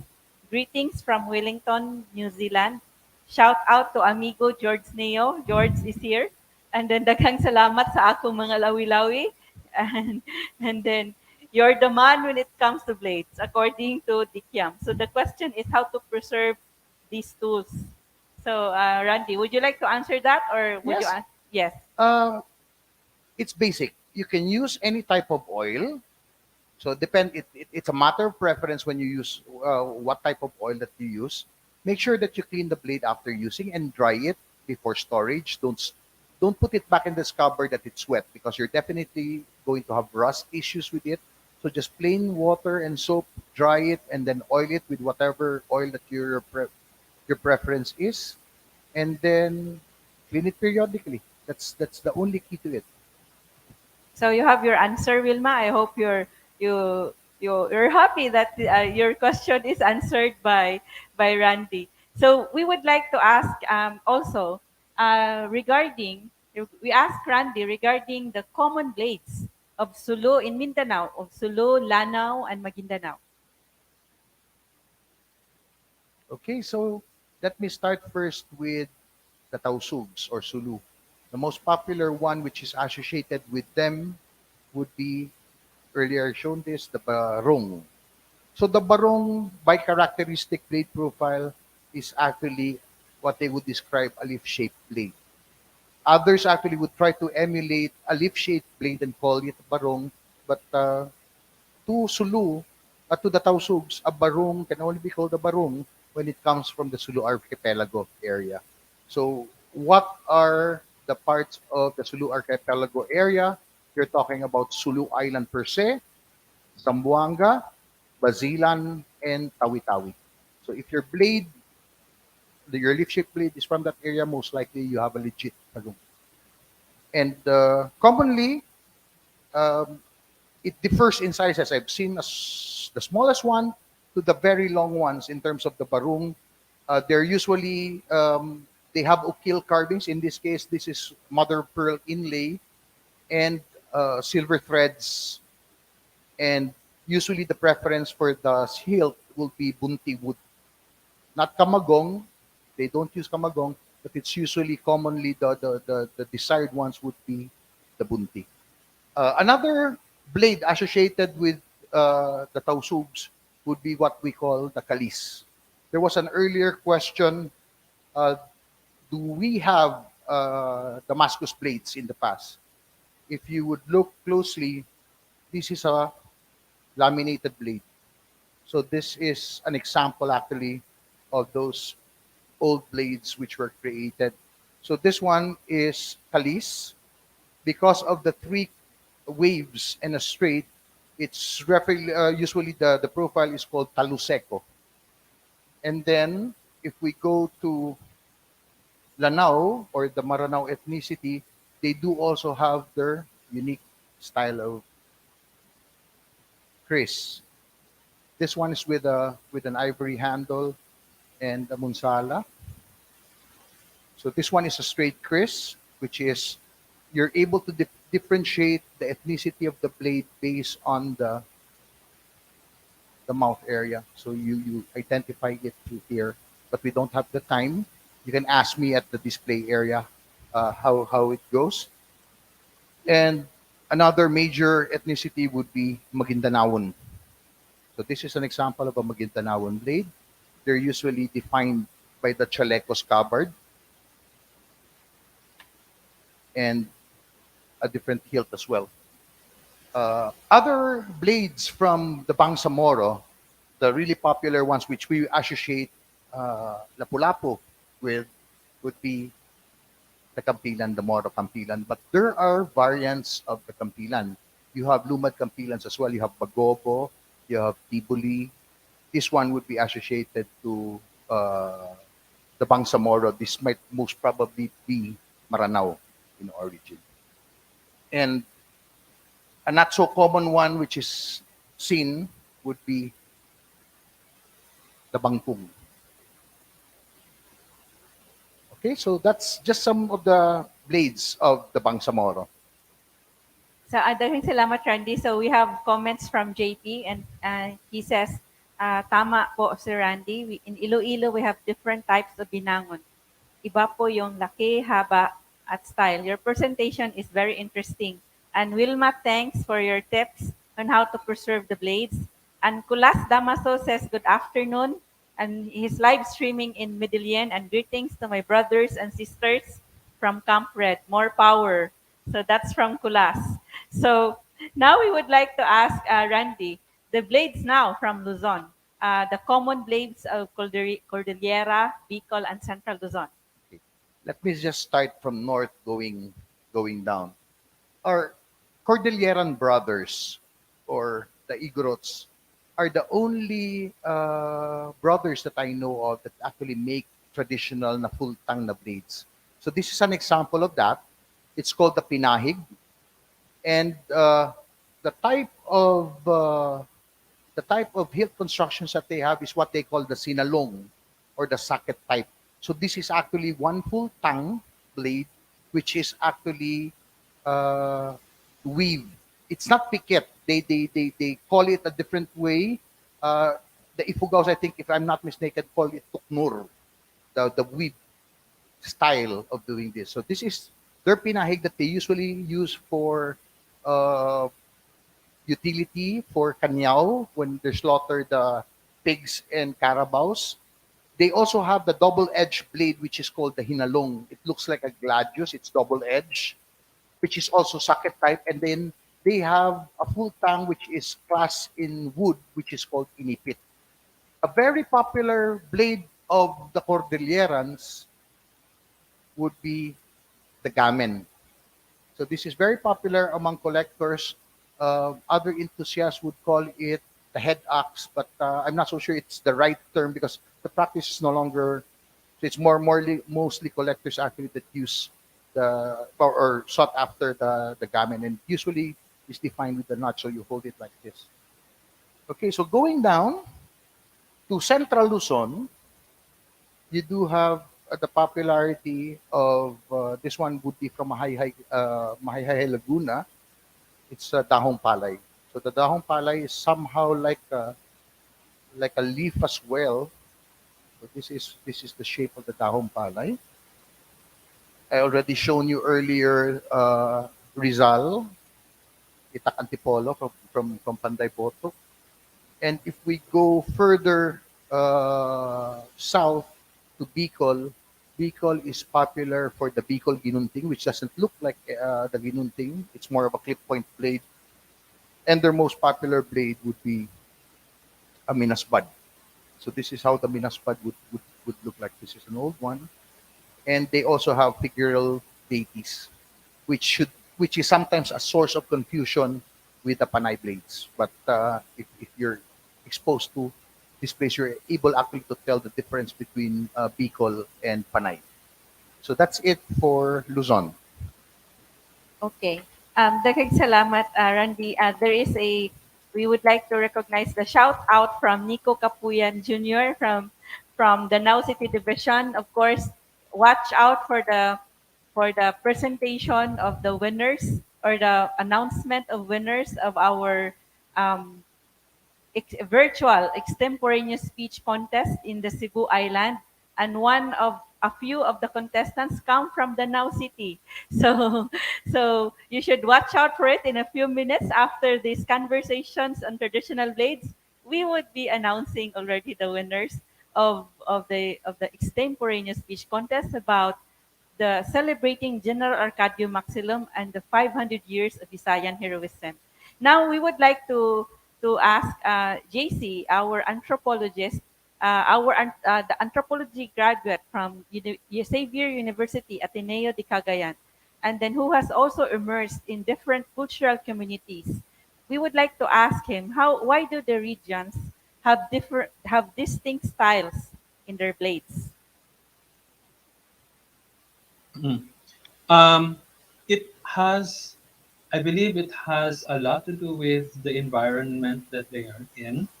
Um, Especially, there are places in the archipelago that are densely forested, and at the same time, how the landscape is. Um, like one example is in the Panay Island or in Aklan, their blades are actually are very long. No? They are used to using longer blades for the purpose and their day-to-day living and farming, because of the environment that they're in. Although there are other places in Panay Island who prefer shorter blades because probably they're living in a more in the plain, which is where longer blades are actually somehow cumbersome.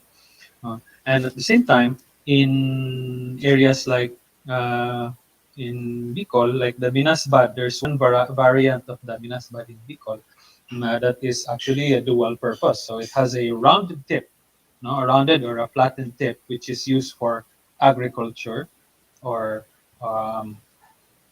as a utility tool, but it's very, very lean.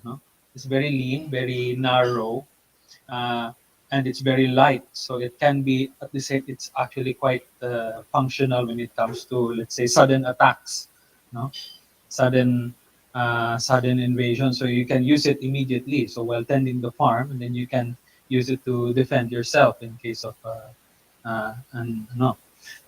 so I have with me. If we go to Mindanao, so I have with me two different examples. One from the landlocked area, in Bukidnon, and then the other one is from Basilan. This is from Basilan. So there are two different environments. So one is surrounded by water, surrounded by the sea, and then the other one that does not have a body of water, rather a sea, body of water, except river and some small lakes. So this is a Manobo Ugpit from Bukidnon. This is actually a very polished version. The natives call this one a Ugpit, Pinuti. Pinuti because it's been whitened, it's been polished. So this has more of a, because of its whiteness, it's more ceremonial. But anyway, the shape, it's still very functional as a utility tool for farming and also for building houses or wood carving. And so that's the shape. So the widest part is here towards the tip. So the force, the business end is here, and then for a more control, so you have a more, and then tapers narrow to the pommel, to the hilt rather. So whereas in Basilan, you have this yakan blade here. So it's different. So it's a utility tool, but it's different. The widest part here, it's in the middle. No? Yeah. So it might have something to do with the area, especially when they're at sea. No, when the footing is quite difficult because they're in boats. So they need to control their the chopping. No, now it should be it's here. No, and then it has a function as well here and how it's if you chop it in this manner. So it has more of a hacking effect. But this is the business end here. So two different blades, but both are utility.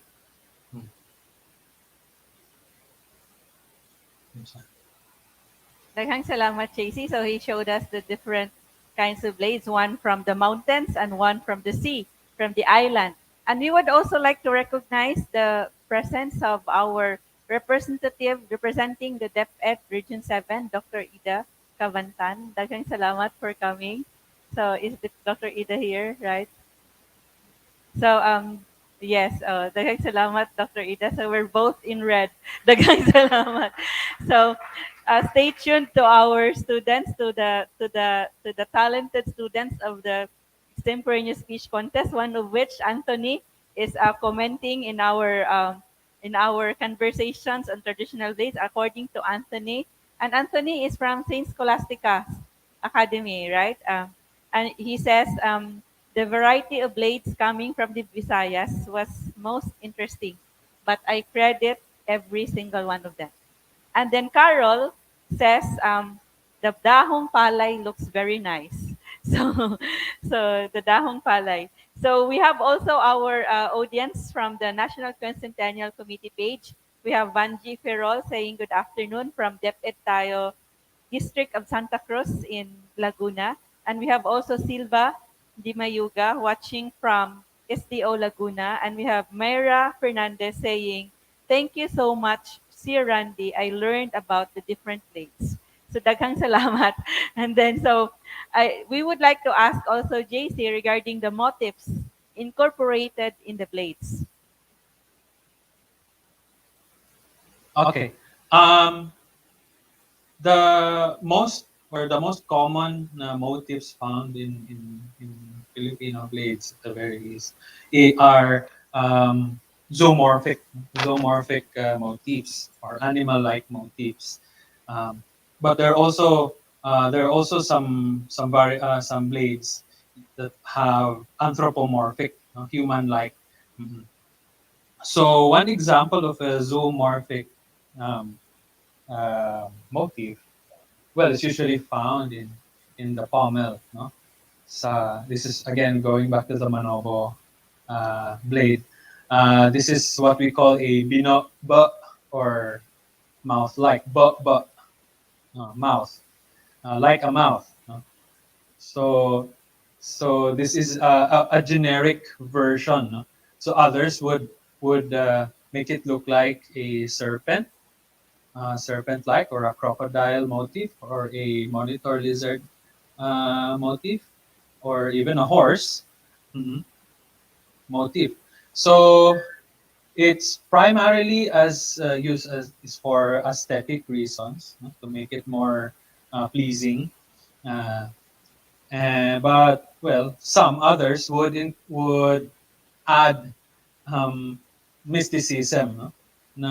That the blades might have some talismanic properties to protect the owner from harm. Like this could be interpreted as a monitor lizard or a snake. One of the many symbolisms would be the ability to slither away from potential danger. So to the basilan blade, look at that. It has some resemblance of either a whale or a dolphin or some type of aquatic animal. So that is a motif. It's rather you're putting form, no, into function. So you can actually make it. It's efficient. It's very handy, but it has a bit of style. No? It's very popular among the Yakan in Basilan.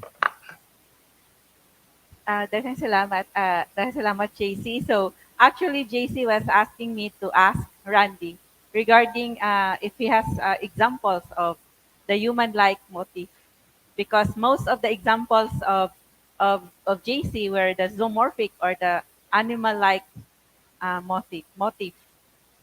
I do have, in terms of symbolism, like in the case of the Panay Bukidnon, this is what they would call actually the Maranhig, the figural deity. Some would call it Maranhig or the undead. So if you look, it's more like a human form. It's the same thing actually for the Tenegre, although it's animistic. You actually see human faces there. But we do have in Central Visayas head figurals, man and woman. We have it at the display area actually. I don't have it here with me right now. We also do have the close pommel. Don Don actually has the ones with the human figural heads. Yes, so we have here the from Campred, so to show us the examples of blades with human-like motif. All right, so Stay here, tuned. this one would be most probably Negros, to say Central Eastern Visayas. So it's a human head, and actually, the blade profile is actually crescent shape. So there you have it, and then you do have close fist pommel. So it's a hand, but given the fact that it's pinned, tells you actually that the blade is from Luzon. Okay. Daghang salamat, Randy. So it's very interesting. It's very exciting that we are able to see really the creativity of the blacksmiths in our island. So you should be able to, we hope that you will be able to look at these blades up close and personal, really on site here at Congress the Cebu Heritage Hotel, only up to 7 p.m. tonight. And then we will also have them again on December 4, 2020, next Saturday, this Saturday. Also, there is um, a jungle survival workshop. Learn how ancient Visayans survived in forest and learn about primitive fire making, learn about knot tying, and learn about how to handle blades and how to take care of blades. So we have also this question for JC. We have actually two questions na lang left, and then we are going to have the awarding of our extemporaneous speech contest winners. And I would like to correct myself. It's not Dr. Ida who is here. It's Miss Michelin who is who is here representing the Department of Education Region 7. So now we would like to ask this question to JC, who is also a part of the youth. He's still young. He's a millennial. JC is a millennial. So I would like to ask JC, why is there a need for the youth to know about our blade making tradition? Because the blades are the blades that we have, the traditional blades that we take for granted, no? That we just simply buy in the market or maybe Shopee, because you can buy some Filipino blades in Shopee right nowadays. No? The youth should realize how far traditional Filipino blades underwent, no, development, um, evolution, influences from trade, even colonization, from stone to from stone and bamboo to metal, no, like bronze, copper, and to iron and steel, no, and further refinement. So it somehow it you know traditional Filipino blades are as I see it is has become part of our identity, no, as a people. No, it's the blades has been a Filipino's reliable tool and a reliable weapon, no, from defending our country from colonizers, the from the Spaniards to the Americans, even the Japanese period. No, it's basically embedded in our culture, and we should learn how to, and we should appreciate that. We should find importance to that. Daghang salamat, Randy. So we know that we are able to, our ancestors, the Katipuneros, were able to win our freedom because of these blades.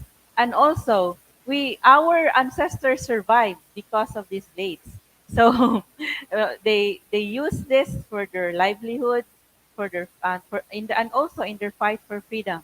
So you would know more actually about how our Katipuneros in Cebu use the blades, use the pinote and other bladed weapons in the 1898 revolution against Spain. So it's actually here. If you would be able, this is published by 𝗵𝗲𝗀, the Cebu Heritage Hotel. This is a short history of Cebu and the anti-Spanish revolution in Cebu by 𝗤𝗎𝗍. And there are stories here about the different battles in Cebu fought by our Katipuneros using blades or using machetes or pinuti. So also it is here in 𝗏𝗀𝗏𝗏𝗏𝗏, The Untold Story of the 1898 Cebu Revolution by 𝗏𝗏𝗏𝗏𝗏𝗏𝗏. And also, you would also find out the different leaders or the leaders of the Cebu Katipunan in this book by Dr. Michael Colonnane, Arenas of Conspiracy and Rebellion in the Late 19th Century Philippines. So, and of course, it is also used even in the war against the Americans, and we have this book also at our basahanan by Dr. Risil Mujares, and also the Battle for Cebu by Dr. Michael Colonnane. The, we would be able to read. It is like a movie. We would be able to read the story of how our ancestors fought with inferior weapons against the superior firearms of the enemy, and also even in the war against Japan. So we have also these books, the Tabunan and the War against Japan here in War in Cebu. The book is War in Cebu. It is available at 𝗵𝗲𝗀's basahanan. So now I know you're very excited already to our students from the different schools in the Cebu Island. The different divisions are already excited to to know the winners of our extemporaneous speech contest. Before that, I would like to ask Randy to invite you if he has more things to say to us regarding the blades, and we would like to ask him to invite the public to come and watch and see the blades exhibit and join the jungle survival workshop.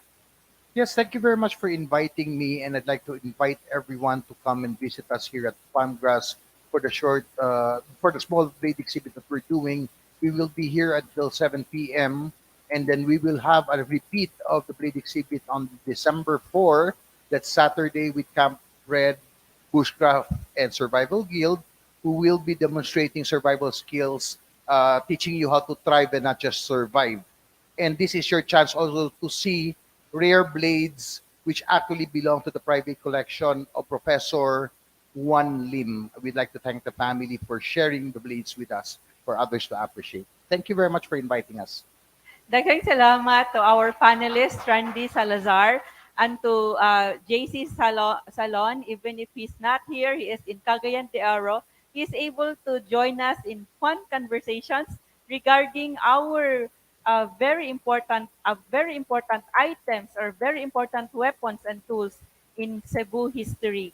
So now I would like you to give you back to our moderator, our facilitator in our event today, celebrating Andres Bonifacio at 158 and the 500 years of Visayan heroism.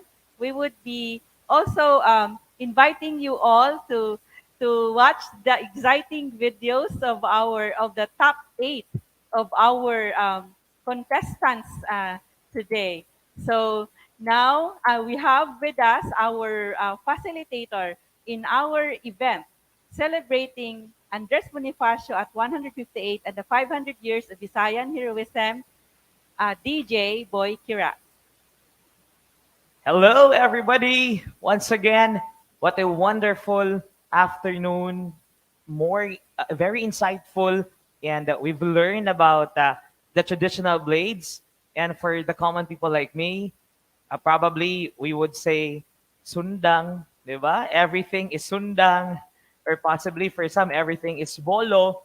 And we're very thrilled and very much excited to see all of the collections in the exhibit available today. So please, you may please do visit 𝗵𝗃 Hotel along 𝗪𝗪𝗃 Street in Cebu City. And we would like to say thank you to the very passionate and energetic people from Red Camp. Can we give them a hand who's here with us?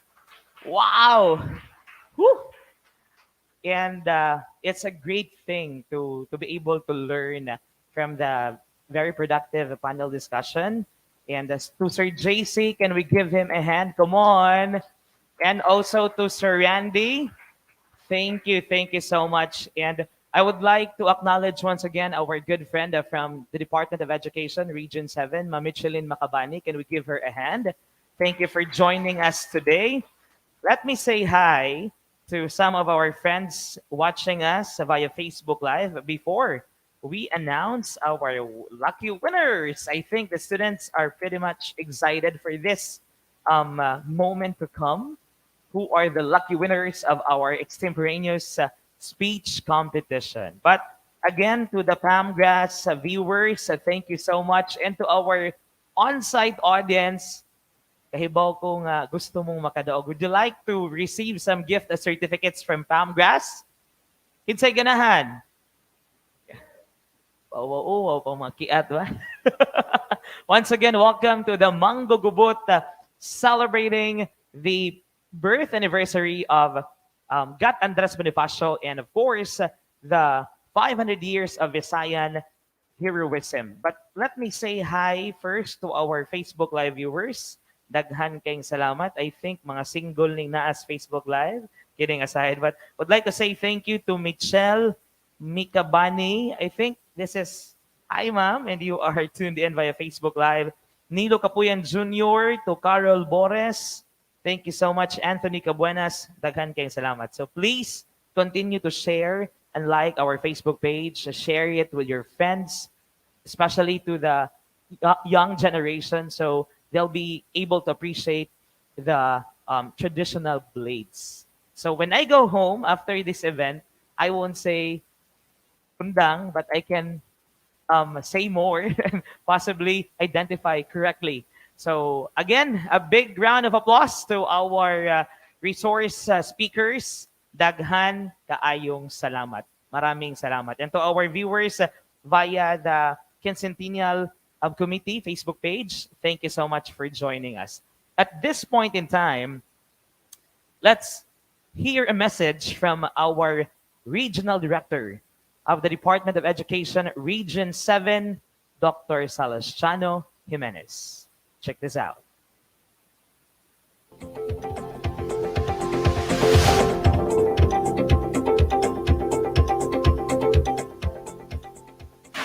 Mayong adlaw natong tanan, no? So special greetings to the 𝗵𝗃 the Cebu Heritage Hotel, of course with Miss Caridad Quivelondo, and also the members of the family, no? And then to the guests, judges, DepEd colleagues, our learners, our contestants. To all of you, once again, a pleasant day. So first, I would like to congratulate to all the participants on this extemporaneous speech contest. And of course, to all lovers of history and Visayan heroism. Kudos to all of you. A man's worth is not measured by his station in life, neither by the height of his nose, nor the fairness of skin, and certainly not by whether he is a priest claiming to be God's deputy.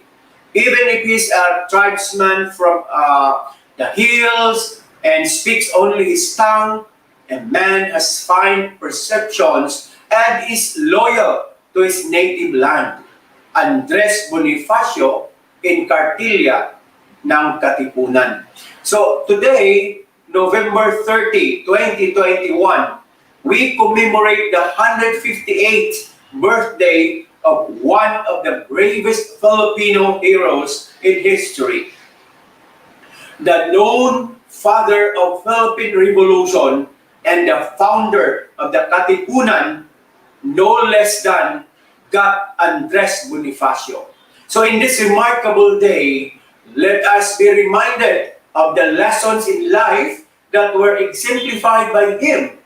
There is no doubt that Bonifacio lived by his words, dying an honorable death, leading the country to freedom and leaving behind a legacy we celebrate today. So the legacy speaks of the values that must be transcended in this generation and to the next generation. So these are the following. One is that optimistic attitude and strong sense of responsibility.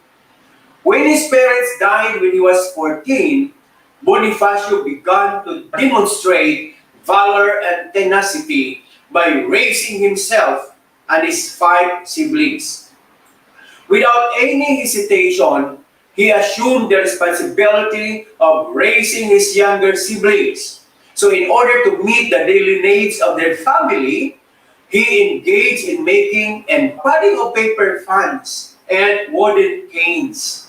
Bonifacio, unlike the other Philippine heroes who had the opportunity to study in several colleges, was unable to pursue higher education due to poverty and the sudden death of his parents. Nonetheless, thanks to his positive attitude towards learning and basic reading abilities,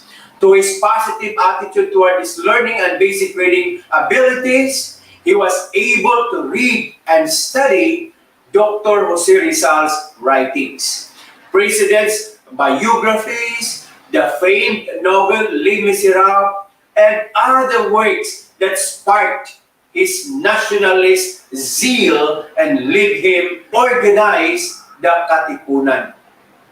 Second is that he valued for work and virtue of not wasting time. So he maintained the dignity of his works, both private and public services. He worked as a messenger in Fleming and Company, as messenger and warehouse man until 1896. The third, social responsiveness. Just like any other Indio of his time, he felt the social malaise as a result of oppressive Spanish colonial administration.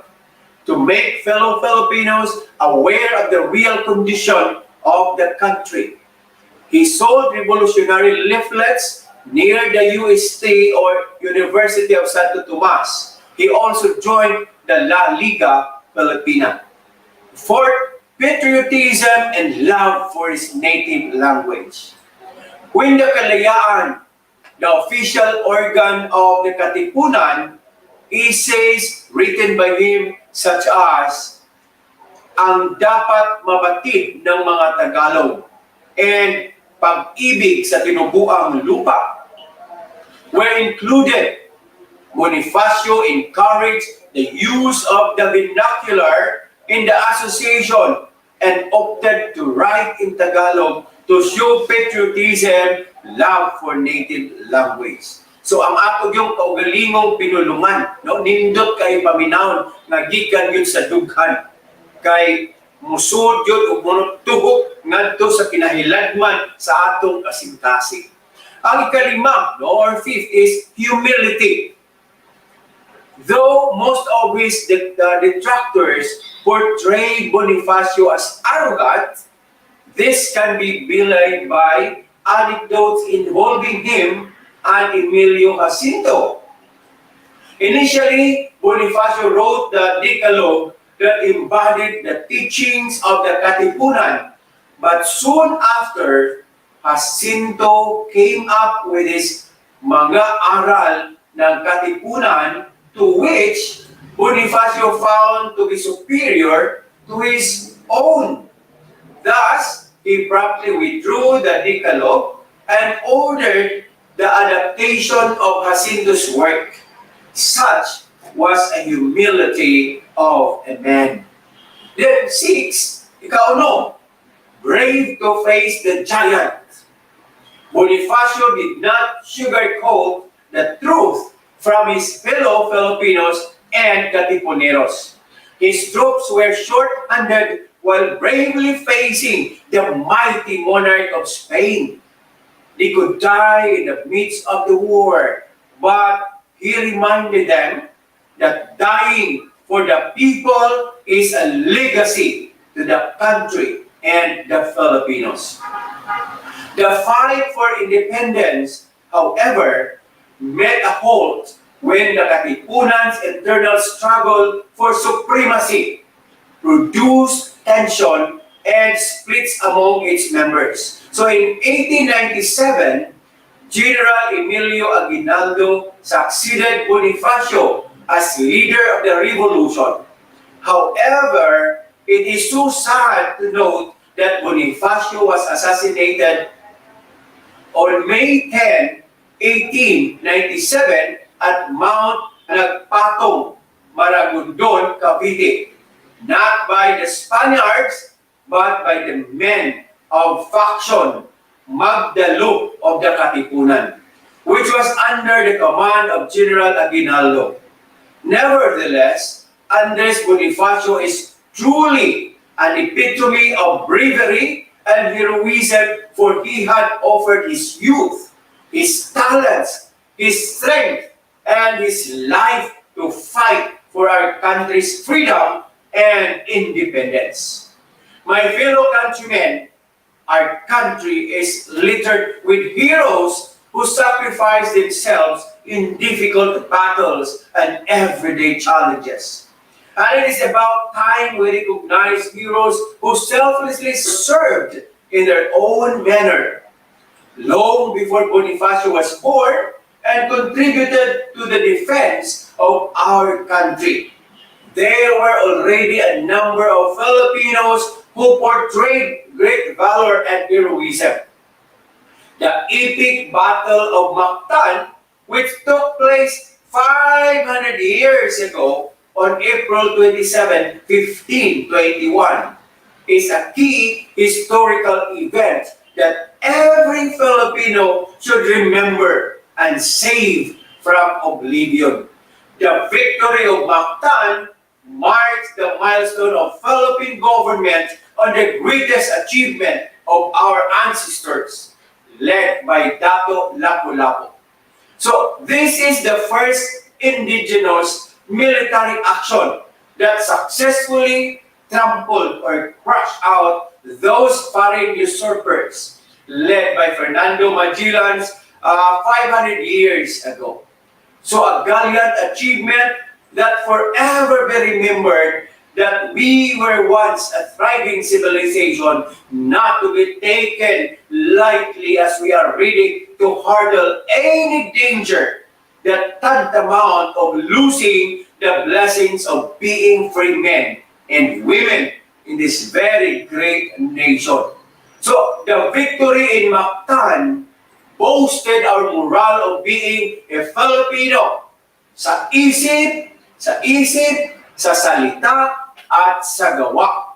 Eventually, the heroism of the group of Dato Lapu-Lapu transcends from one generation to other generations that despite of our shortcomings in terms of weaponry, this did hamper our valiant warriors, the Bagani, Bayani, to defeat and gave a fatal blow to the arrogance of Magallanes to the entire monarch of Spain.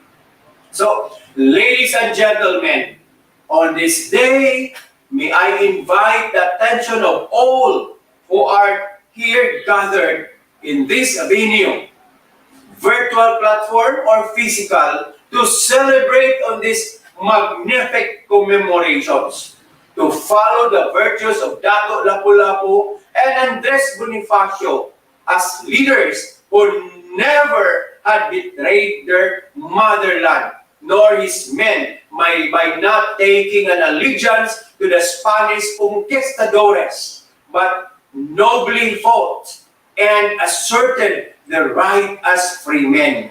So let these commemorations, Bonifacio Day, and 500 years of heroism be an eye-opener to all of us that being a free man in this democratic and republican country is worth dying for.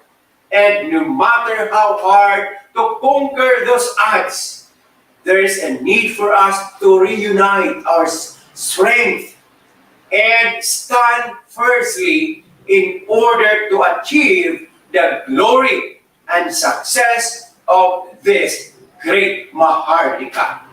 Henceforth, therefore, in vibrant spirit, let us unitedly shout aloud, mabuhay ang mga makabagong Bagani. Once again, congratulations, PAMGRAS, for initiating this, and to all the participants and winners of this extemporaneous speech contest. God bless everyone. Thank you very much.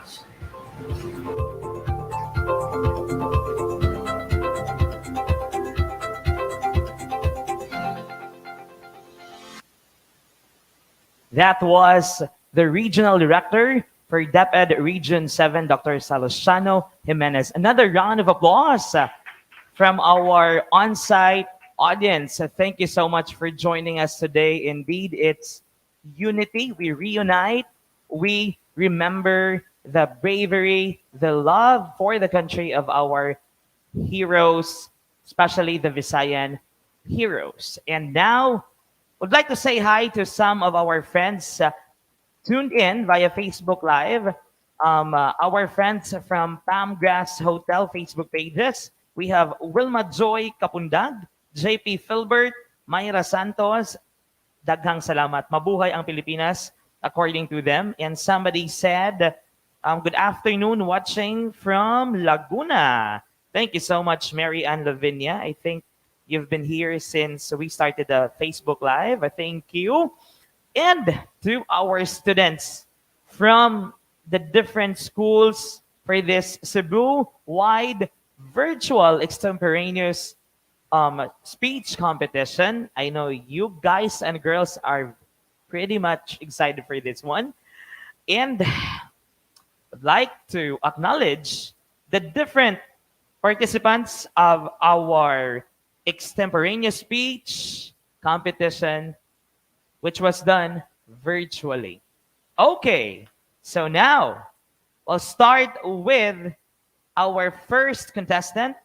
Let's give our student a hand from Danao City Division, Ramon M. Dorano Senior Foundation STEC. A round of applause for Alianara Saskia B. Cabanigan. A round of applause, please.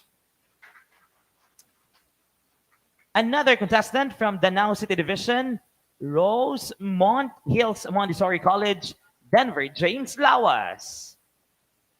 Third contestant, we have our student from Bato National High School, Toledo City Division, Almira Faith Kalinawan. Fourth contestant, Karkar City Division from Mother Mary's Children's School, Nelfa Ann Barazona. Flashed on the screen are the questions asked or thrown away at our contestants. And another contestant from Cebu Province Division, Divine Life Institute of Cebu Incorporated, Frances Nathalie May Almario.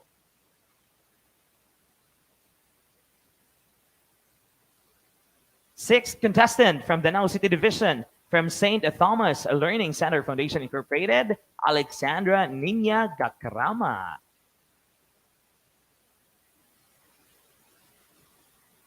From Cebu City Division, University of San Jose de Coletos, Angel Faye Gabuya.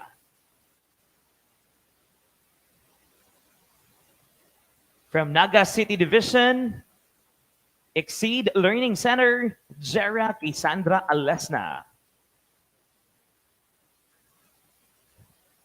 From Mandawi City Division, Mandawi City Comprehensive National High School, Chanel Sofia Dizon. From Mandawi City Division, Mandawi City Science High School, Alia Blanca B. Famador. From Carcar City Division, Hilasio C. Babao Sr., Memorial National High School, Graciela May L. Uy.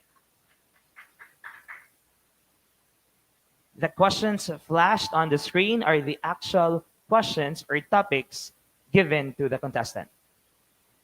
From Naga City Division, Naga National High School, Nagi Ruth Fernandez. From Danao City Division, St. Thomas Learning Center Foundation Incorporated, Antonia Nicole Gakrama.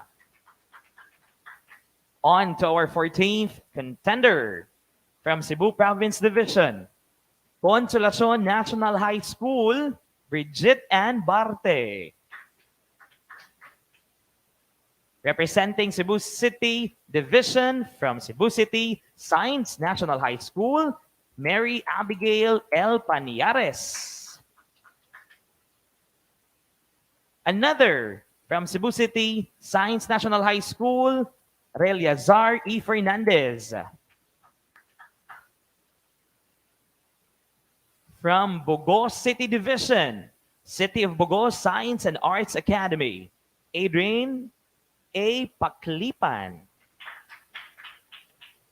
Two more. We've got a student from the Talisay City Division, St. Scholastica's Academy, Tabunok, Anthony Bruce Cabuenas. Three more rather. Our 19th contender is from Toledo City Division, Consolatrix College of Toledo City Incorporated, Abigail May Hipitulan. And completing our contenders for this virtual extemporaneous speech competition is a grade 10 student from Talisay City Science High School, Isabella Francesca Abadia. There you have it, ladies and gents. An exciting journey for all the contestants from 18 schools from the different divisions. It's a Cebu-wide competition and a great way to hear the voices of our youth. A round of applause to the teachers, to the mentors, and especially to the students.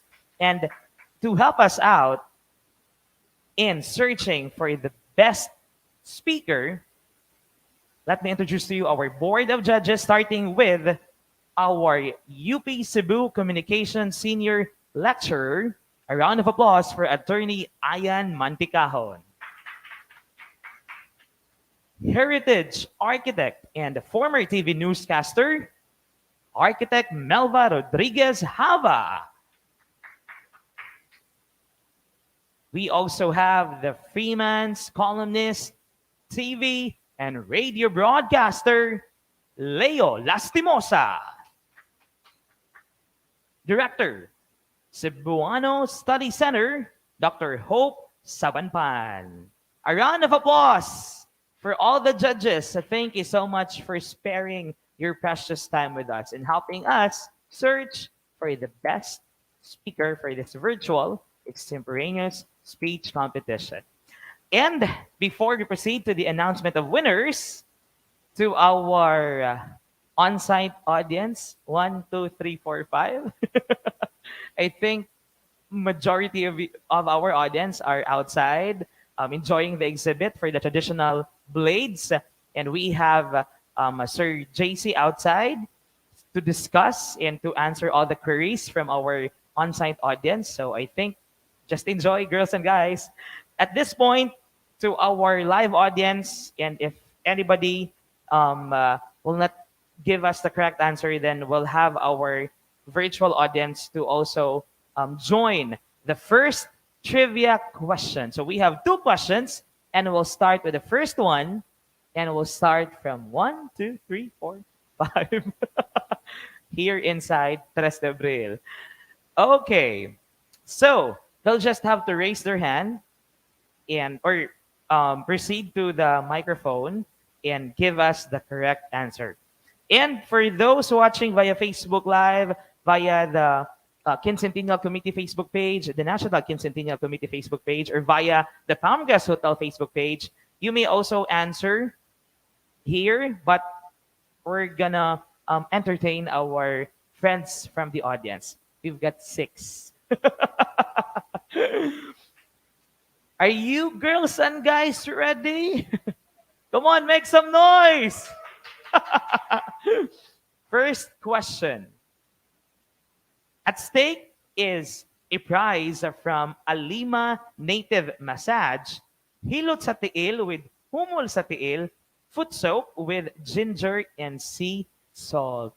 So relaxing. I know you will love this treat from 𝗵𝗃𝗄𝑠 Hotel. Give the complete birth date of Supremo Andres Bonifacio. Come on. The first one to go to the mic and give us the correct answer. Good afternoon. Maayong hapon. What's your name? My name is Denise Famat. Denise Fama. Are you representing what organization? You are I from? am from University of Cebu main campus. Yeah, from UC. Hello. Give us the complete birth date of Supremo Andres Bonifacio. Try run it, sir. Kanang November 30, 1863. November 30, 1863. Is that correct? Congratulations! You will receive again an Alima Native Massage, Hilot sa Tiil with Humol sa Tiil, foot soak with ginger and sea salt. Congratulations! We'll hand out to you the prize later on after the show. Thank you so much. Congrats.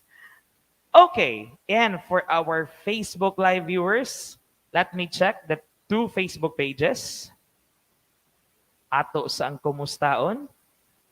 Let's say hi to our friends watching via Facebook Live who are tuned in via Facebook Live. We have C.A. Pevliv, Cyril Jules Leitanon from Bukidnon, Mary Ann from Los Baños District, and Myra, okay? Wilma, you got the correct answer, but you are not still allowed to win because it's for the live audience. At this point, the live audience may now join via Facebook Live. So please do visit the 𝗵𝗃𝗄𝑠 Hotel Facebook page or the National 𝗫centennial Committee Facebook page. Okay? For another gift certificate. Get ready. And this will be a harder one. From easy to difficult round. And the question is, or your task is, since earlier together with Sir JC and Sir Randy and of course Ma'am Agripina, the discussion was about the traditional blades. And now let's see how well you remember the fruitful discussion from that. Name, okay? So make sure that you are tuned in, you are a sharer. Name one traditional blade in each of the island groups of the Visayas, Mindanao, and Luzon. Again, via Facebook page, you comment down 3 names because you have to name one traditional blade in each of the island groups of Visayas, Mindanao and Luzon. Okay. Let me check. JP, you lack one. You have to answer three. And then possibly you name from which island, a group of islands. So say Visayas, dash the name of the traditional blade. Mindanao, dash the name of the traditional blade. Luzon, dash the name of the traditional blade. I think somebody tried to answer. Sir JC will help us out. Okay. Ferdinand V. Azcaraga via the National Quincentennial Committee Facebook page has said, Luzon, Minasbad, Visayas, Pinute, Mindanao, Campilan. Before we announce that Ferdinand is our winner, let's seek some help from our Radcamp friends. Sir, ikaw ni, sir? You are not from Radcamp. Not from Radcamp. You are from? One of the, a collector of traditional blades. I think it's a case closed. I'll seek some help from, correct? So again, Ferdinand said Luzon, Minasbad, Visayas, Pinute, Mindanao, Campilan, and all are correct because Ferdinand Azcaraga said he is a collector of traditional blades. Congratulations! So you are a winner of an Alima Native Massage, Me Times Vacation, Haklop Hilot Binisaya, and Hulum Kawa-Kawa ba? Sana all. Congratulations, Sir Ferdinand Azcaraga. Thank you so much for joining us today. And in behalf of Dr. Aida, we have Ma'am Michelin Mikabani to join us in presenting the awards of winners for the extemporaneous speech competition.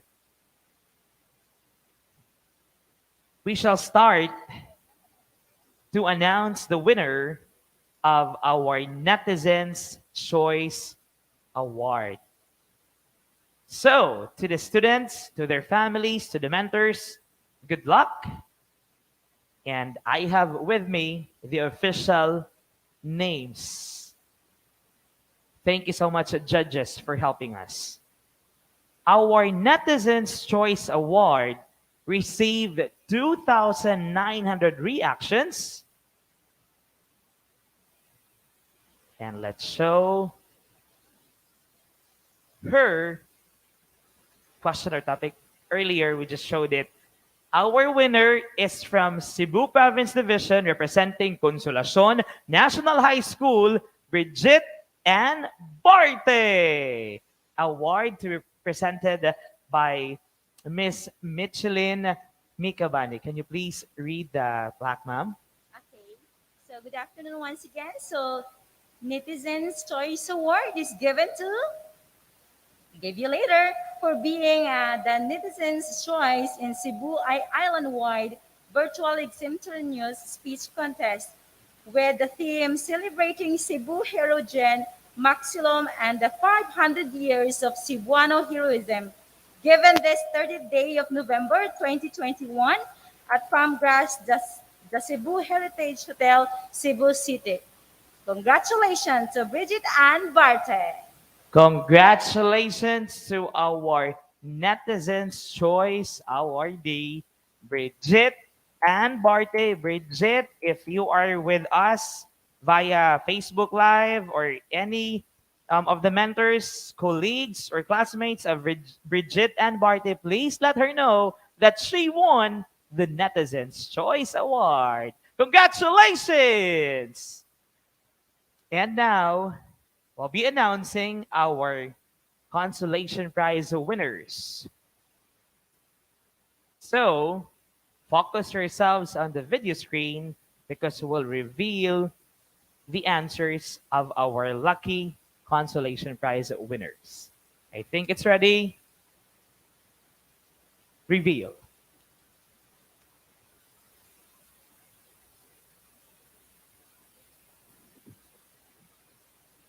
Good afternoon.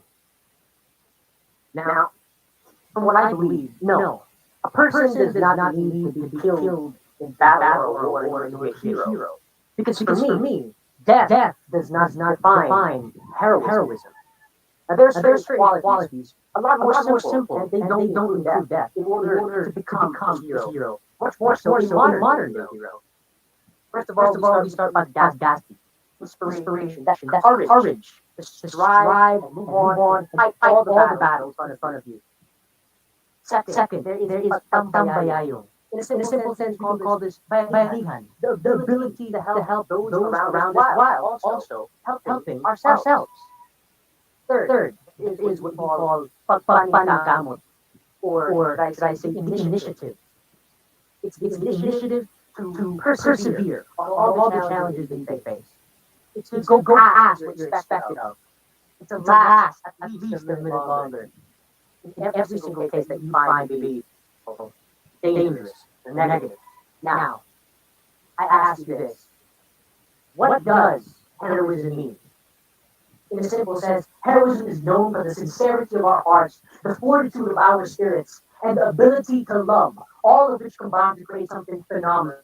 Having the noble cause, dedicating what little we have for the greater good of those around us. With these simple acts, don't you think that we as everyday Cebuanos can consider ourselves to be modern heroes? Do you think we have to die for our country's service? My friends, I'm looking forward to the fact that all of us can be the hero that this country needs. Are you ready? Thank you. Congratulations! One of the consolation prize winners is from the Cebu City Division from the Cebu City National Science High School, 𝗲𝗓𝗄𝗎 Fernandez. 𝗲𝗓𝗄𝗎 Fernandez. Michelin? Okay, 𝗲𝗏𝗋𝗋 Award is given to for winning the consolation prize and Cebu Island-wide virtual extemporaneous speech contest with the theme celebrating Cebu hero Jan Maxilom and the 500 years of Cebuano heroism, given this 30th day of November 2021 at Farmgrass, the Cebu Heritage Hotel, Cebu City, of course, Farmgrass, the Heritage Hotel, and Department of Education. Congratulations to our winner, 𝗲𝗓𝗄𝗎 Fernandez. And another consolation prize winner. Please reveal.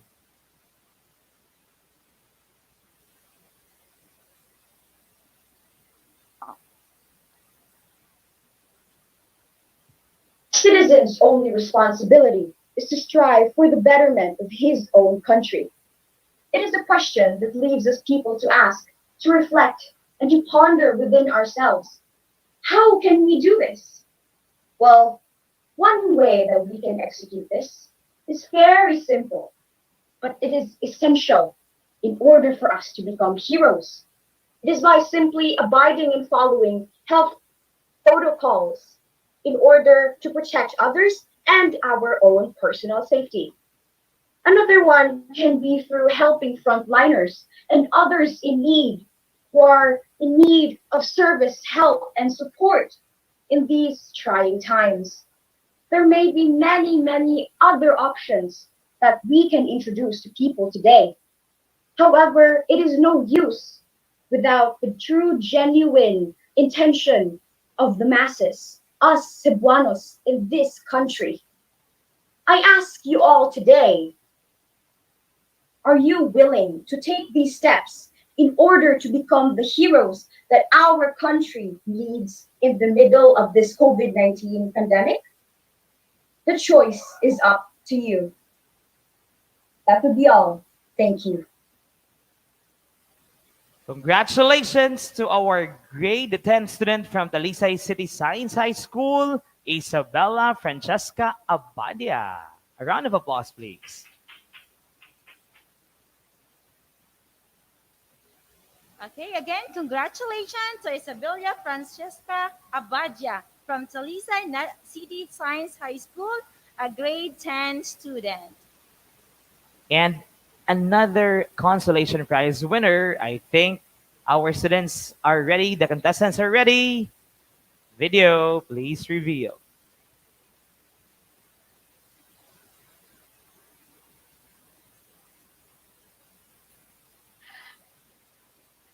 A wonderful afternoon to everyone present here in this meeting and watching us live in Facebook. So, I have a question for all of you. Are we living in the Philippines that we dream of? Well, for my answer is no. There are so many ways that we can still continuously progress and improve for the benefit of all Filipinos and as well as Cebuanos. In the past, our heroes fought for our country's freedom, and now we've gained it. And right now, in today's modern world, Cebuanos are struggling, and there are current wars that we are facing. First off is eradicating poverty. Thousands of Cebuanos are struggling every single day just to survive, just to get by. And this is something that as a community we must fight for. Next is basic human rights. A lot of Cebuanos are struggling to be respected. For example, our basureros. They are treated as some discarded, they are alienated by society. And this is something that we must stop. And next is proper protocol for natural disasters. The past years, we have seen how many struggles that the Cebuanos are experiencing. Like for example, the earthquake that hit Cebu and shaken us. And this is something that we must help our Cebuanos, something that we must prepare ourselves whenever there are future natural disasters. That is why, as a community, as fellow Cebuanos, we must work together to fight against these issues. We must work together as a community with a common goal in mind. That's why before I end my speech, I want you to think this.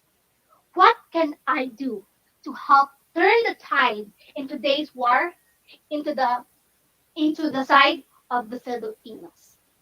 That is all. Thank you. That was the winning answer of our student from Cebu City Division, University of San Jose Recoletos, 𝗙𝗪𝗱𝗂𝗂𝗂𝗂. Another round of applause, please.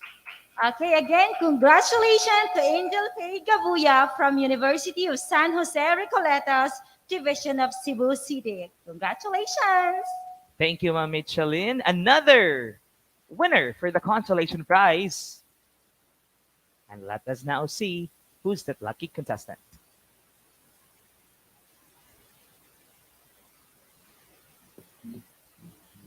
I am a student under the Philippine government, and if I were to think about the Philippine government, I would think of Duterte on his last term, the ongoing vaccinations, the constitution and the laws at which the country of these people abides, and the upcoming 2022 elections. If I were to assess the Philippine government that I'm currently sheltered upon now, it would be a 5 over 10. Not because that they lack in things that they do, but there is room for improvement. Though they cannot imitate the likes of General Maxilo, who has successfully predecessed 𝗏𝗏𝗏𝗏 in his voyage to defeat the Spaniards, but it doesn't really have to be on the leaders. The future of our country is to us, the voters. And as voters, here are 3 traits that we can exercise for the upcoming elections. And first of which is integrity.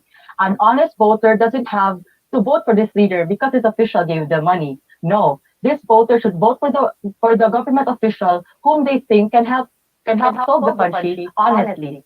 Second of which is discipline. A disciplined voter knows how to sort out the problems of this country, make plans, and choose the leader who can make these plans into a reality. Third of which is nationalism. A voter should be aware of what's going on around him. He should be able to assess the problems that this country is facing and choose the right leader whom they think can help them lead this country during times of pandemic. I invite everyone before I end this speech to go to Google and search the word leadership or a dictionary. The first word that would come would be a leader or a hero, which is true. A leader doesn't have to be perfect. He doesn't have to have superpowers. Instead, he has to have this initiative to use these imperfections for the betterment of him and his people. This is the time, Cebuanos. Vote wisely for a better country for our future. Thank you. Congratulations to our winner from Talisay City Division, St. Scholastica's Academy, Tabunok, Anthony Bruce Cabuenas. Okay, again, congratulations, Anthony Bruce Cabuenas from St. Scholastica's Academy, Tabono, of course, Division of Talizay. Congratulations from 𝗵𝗃𝗃, the Cebu Heritage Hotel, and of course, from Department of Education. Thank you so much, ma'am. And on to our last spot for this consolation prize winners.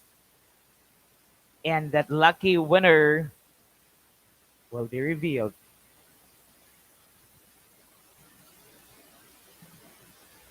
Maayong hapon sa tanan. Good afternoon, everyone. Heroes, history, past lives. As a student of today and the hope of tomorrow, why would I need to know or bother myself about what already happened in the past? This thought process I've heard of a lot in my student years. Here, listen. Every table needs a support. Every electric line needs a post. Everybody needs a spine. Like that spine, I could only stand here in front of you today, defending my opinions and delivering my choices because of these heroes who laid their lives for me to live in this beautiful and breathtaking island of Cebu, which I am responsible for, to contribute to its greatness, development, and its growth. My spine are my heroes. Those who have taught me indirectly the importance of bravery and pagkamaligon. Bravery, not the absence of fear, but the ability to be brave despite fear. The ability to voice out my opinion as part of the youth, regardless if it seems important or not, if it is deemed necessary in today's country. My spine, though it is at the back of my body, it supports me, allows me to stand not as an individual alone, but as a person of my country, of my island, as a person of Cebu, as a Cebuano, and as a Filipino.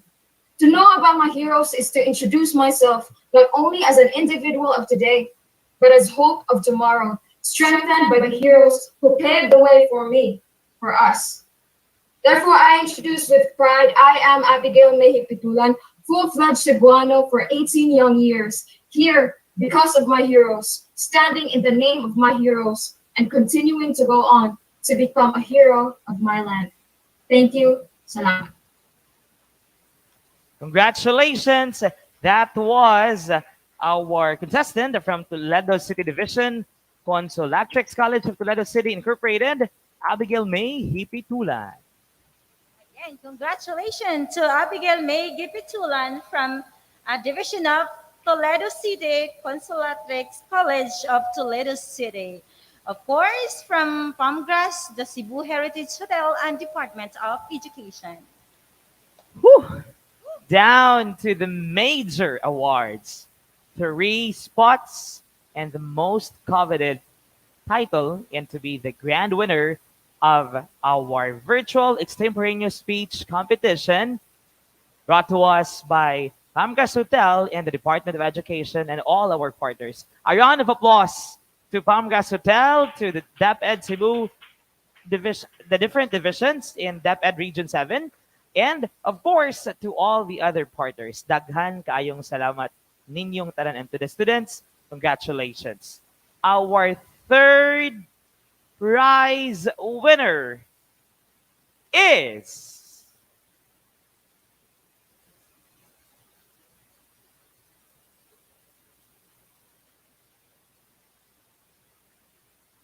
Good afternoon, ladies and gentlemen. The 4 main modern-day heroes for me would be medical frontliners.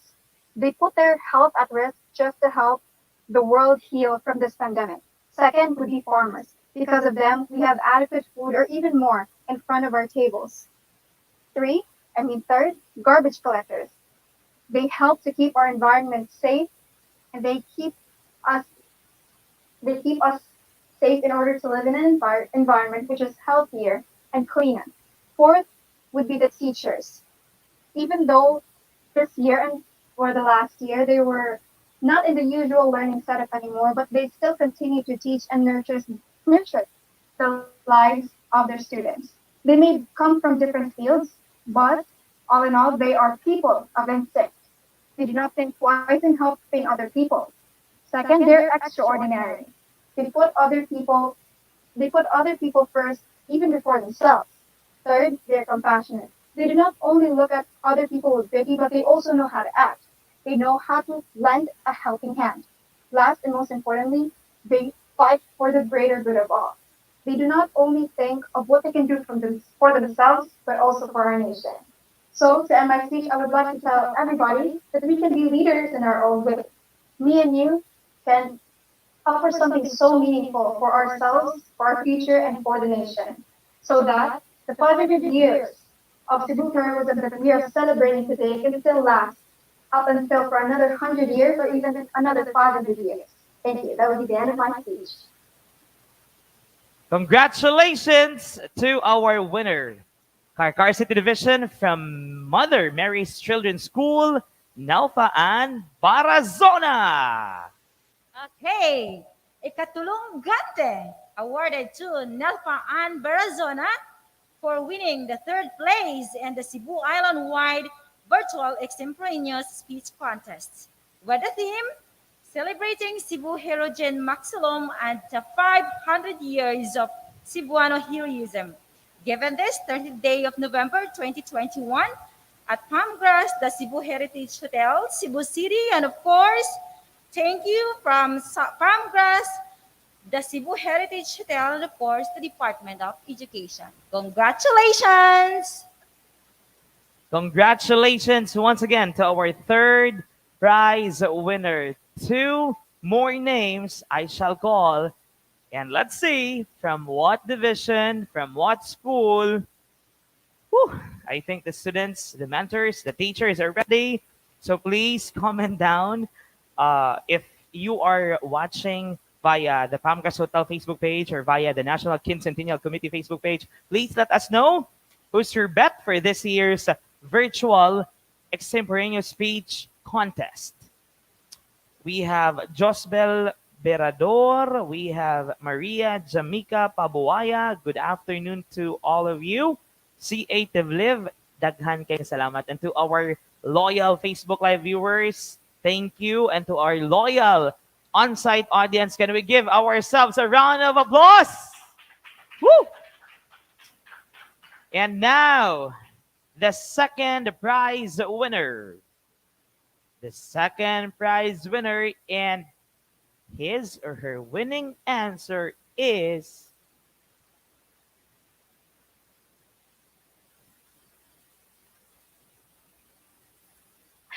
No foreign power cowered the Cebuano spirit. No fear and pain toppled the quest for freedom.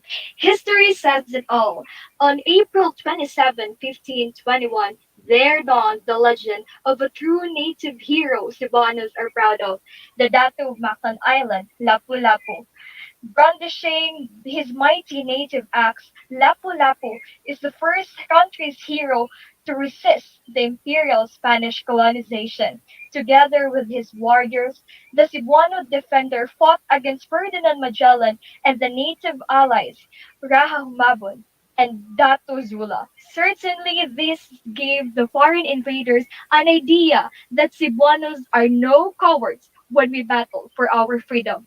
Indeed, Lapu-Lapu made the sun rise in the east for all the Filipinos during the onset of Spanish regime. His leadership to stand against foreign oppression personifies the true Cebuano courage and devotion. And as a young individual, I am proud to be a descendant of this noble act. And I encourage my fellow Cebuanos to always remember how Lapu-Lapu changed the destiny of the colonizers and how he made a Philippine landmark in world history. Truthfully, the youth should take heed of the integrity and bravery of their daily struggle. Young people should be as faithful, strong, courageous, and brave in their daily struggle. More than that, let the blood of Lapu-Lapu be the lifeline of nationalism today and tomorrow. Be like Lapu-Lapu. Be a legend. Thank you. congratulations to our winner from our second prize winner is from the Cebu Province Division, Consolacion National High School, Bridget Ann Parte. And she also won the Netizens Choice Award. Congratulations once again. Ikaduhang Gante is awarded to Bridget Ann Barte for winning a second place in the Cebu Island-wide virtual extemporaneous speech contest. Of course, PAMGRAS, the Cebu Heritage Hotel, and the Department of Education. And I quote, "Be like Lapu-Lapu, be a legend." Wow. And that student also said that Cebuanos are no cowards. Sa gugma ra mo talaw, aksyon taga-Balacan. I'm kidding aside. For the Tagalog-speaking people, sa pag-ibig lang tayo na ano yung napildi na tatalo. Oh. Nahirapan ako. And on to our winner of this year's virtual extemporaneous speech competition, and our lucky winner is coming from, where do you think? From what division? And I think you should watch this one.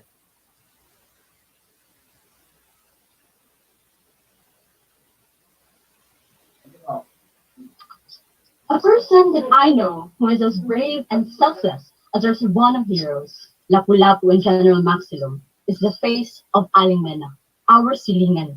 She always comes out of her house early in the morning. She rides her bike going to the hospitals. Is she a nurse? No, she doesn't wear any uniform. Is she a doctor? No, JR says his nanay didn't even graduate high school. So how could she be a doctor, right? Every morning, the whole barangay wakes up to the smell of delicious caldereta and adobo that Aling Nena cooks. She owns a carinderia before it was closed during the pandemic. But why is she going to the hospitals every day? She is now a cook/delivery rider. And even if she has only a few income from online showcase of her food, she delivers her home-cooked meals to the hospitals every day for our frontliners for free. And that, for me, is the face of a modern hero. She, like Lapu-Lapu, is maiso. She fights against adversities. She, like General Maxilo, is Gai Okulo. She stubbornly refuses to give up.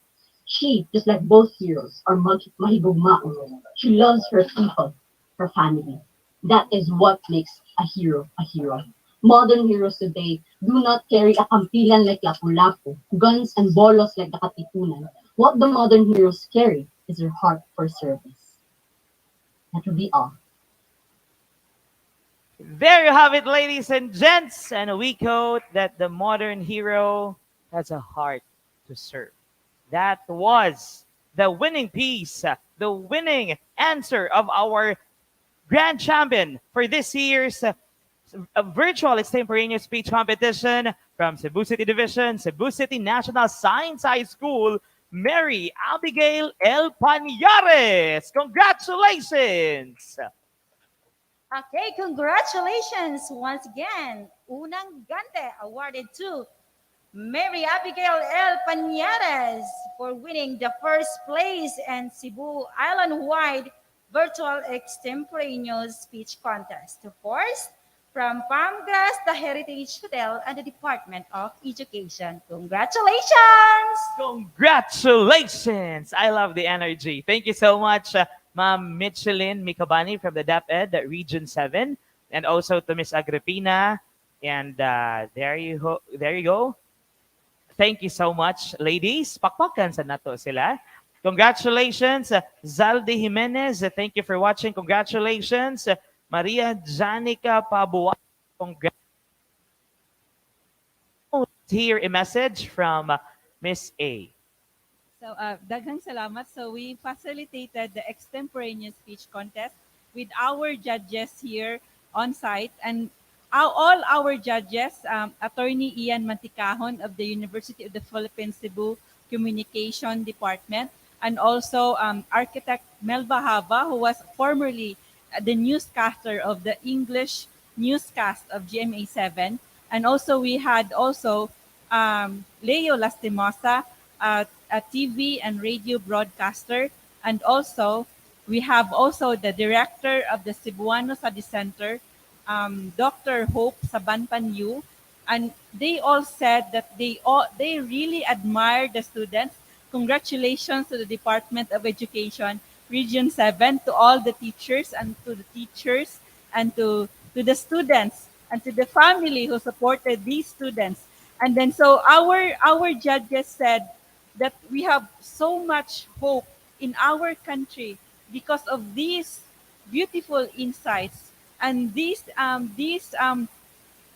talent of our youth who will become future leaders of our country. So congratulations to everyone, and all those who participated are all winners.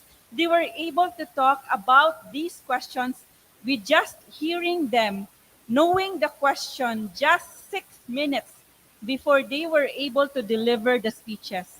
So for you to know to also watch those speeches, look for it at our Facebook page, at our videos, and there is a playlist of the Cebu Island-wide Extemporaneous Speech Contest.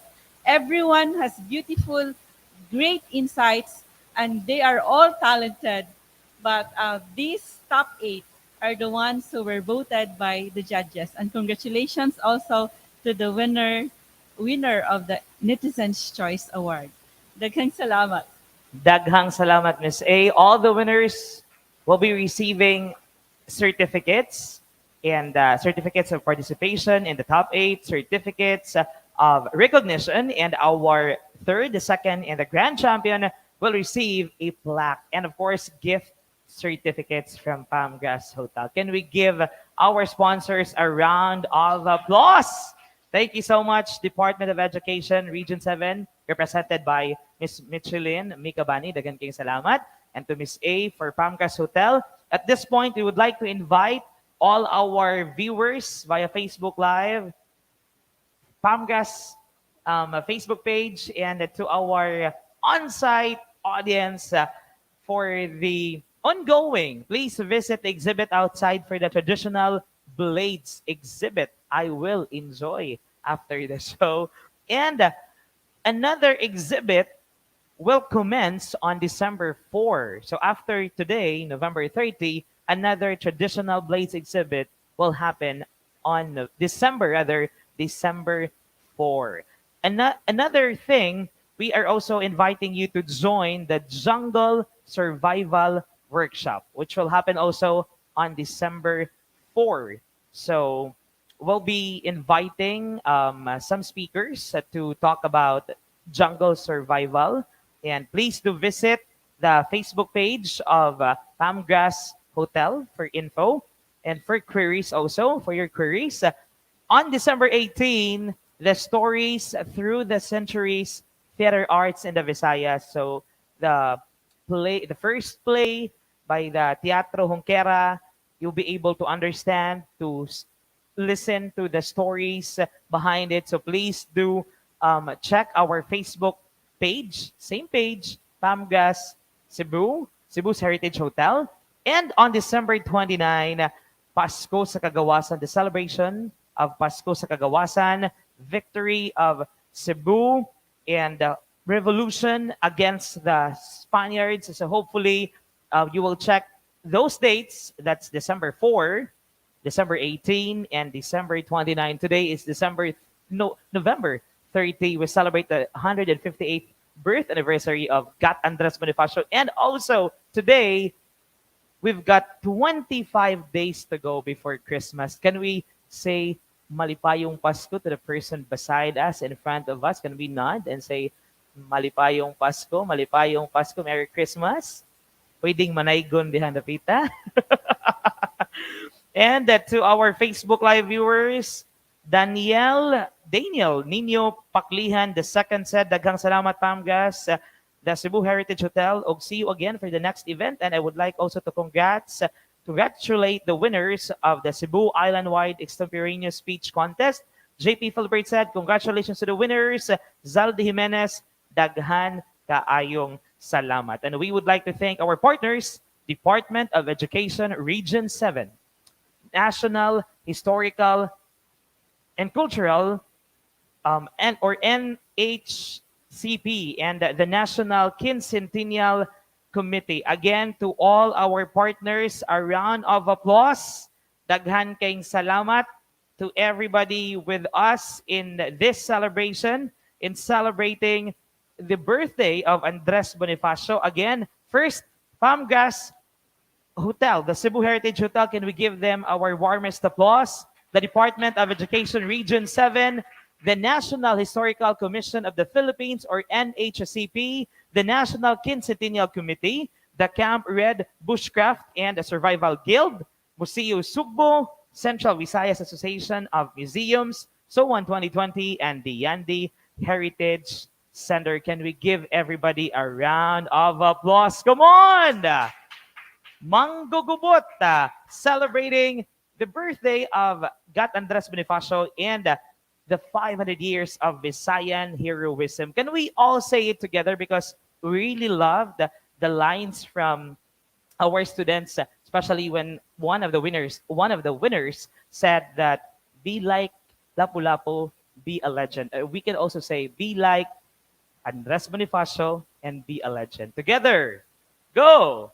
Be like Andres Bonifacio and be a legend. So please visit Pamgas Hotel. Let's learn and love our Philippine history, and especially the Visayan or the Cebuano history. A round of applause for everybody.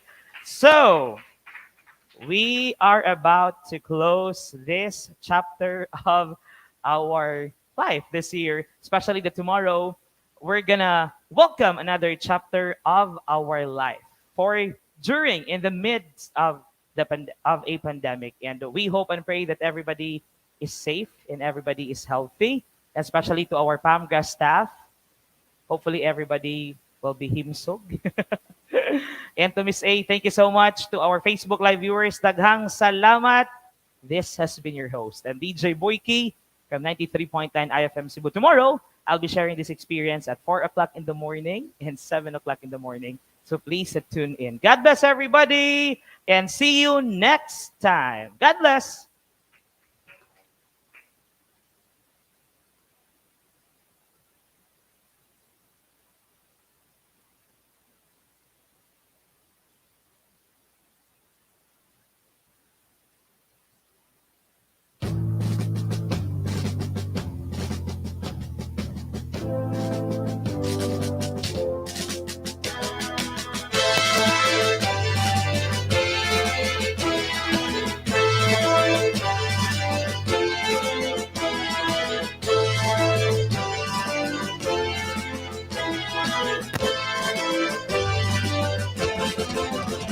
Alerta katipunan sa bukid, ang puloy anan, dito matagamtaman. Kahapon sa kalawasan, walay ulan, walay habon, walay banig.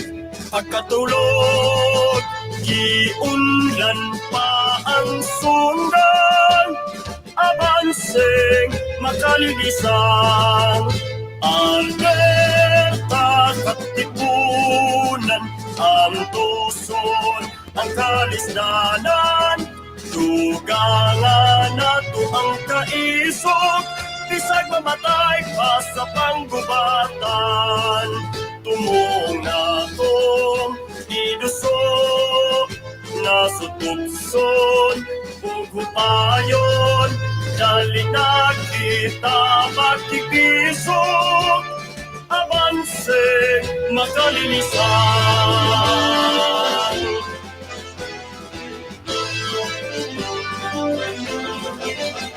Alerta katipunan sa bukid, ang pulihanan, dito matagamtaman. Nakapoy sa kalawasan, walay ulan, walay habon, walay banig. Nagkatulog, giunlan pa ang sundan, abanseng makalilisan. Alerta katipunan, ang tuson, ang kalisdanan. Dugagan ako ang kaisog, ang buhatan, tumulato, kinasok, nasutupson, uguayot, ay nakita makipiso, abanseng makalilisa, aleta, katipunan, abanseng makalilisa, aleta, katipunan, abanseng makalilisa.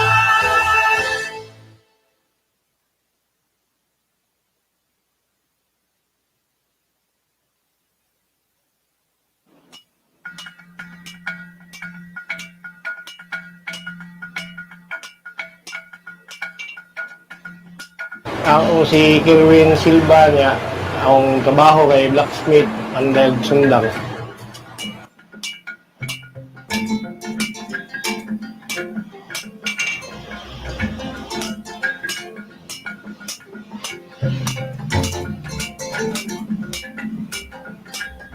Dili naman sa may nagkuwara sa nakaturo kay tanaw-tanawan na. Kaya nakasunod na sa among ginikanan kay matiguhang na. Dali na siya nakaturo na sad ba? Kay filmer sa na mo nakita ba? Sa amo pag ginagapuhan. Amo mo naman ni mga nabuhi jud kuno sa among kaliwat.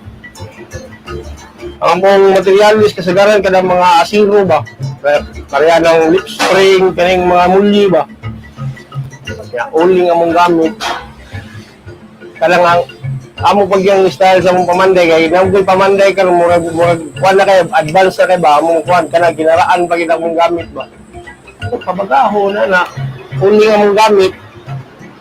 Amo to dokon gumahon nga magmapurma na bayon kung dahil subhan.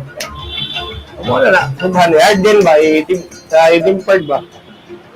Para ligo niyang lait ba.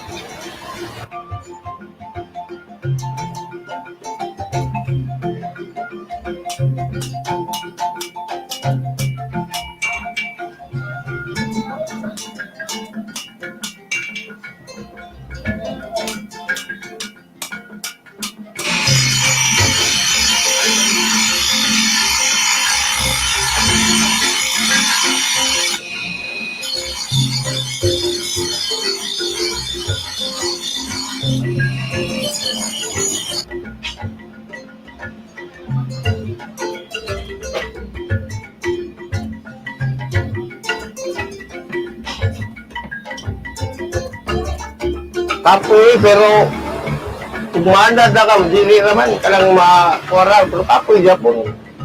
Kuara kapoy nga natin kita. Pas daggan baya ang lumino sa kanang mga construction kay kanang naman may mga barapod.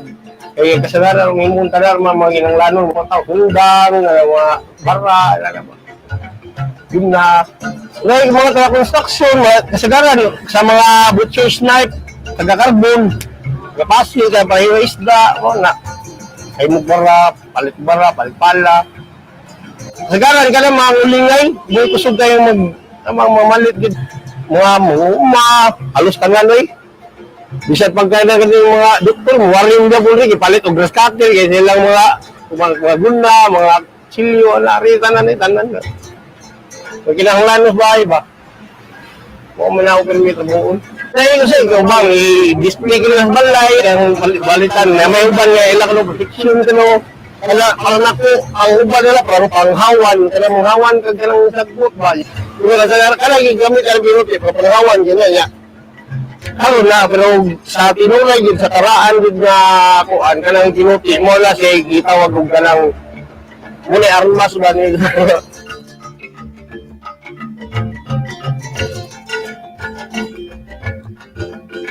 wala ka na kung mga kon sundang kani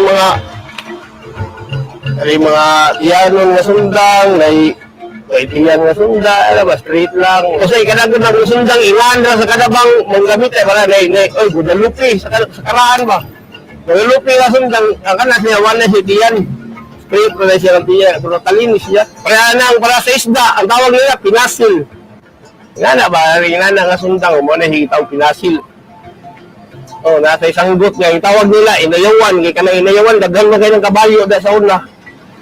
Mo ila pang sib-sib sa sagbot ba mo na tawag nga inayawan. Okay, wala siya inayawan. Oh. So, tawag lagi na yun, kay mo kasagara mo ulit din kayo, kay inayawan, kay daghan nga ng kabayo di parang yamang gabi kabayo di ba? Sa parada ba? Sa una manahon. Wala yung pang bis na sa nila sa mga lugar ba?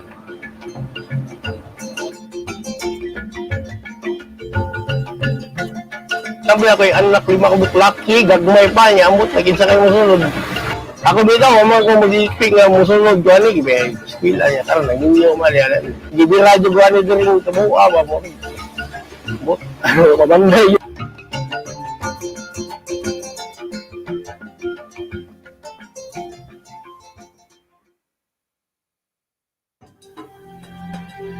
Mayong adlaw, I am Chef Kate, and today I will be showing to you how to make Cebuano or local dishes. Our dishes are named after Cebuano heroes.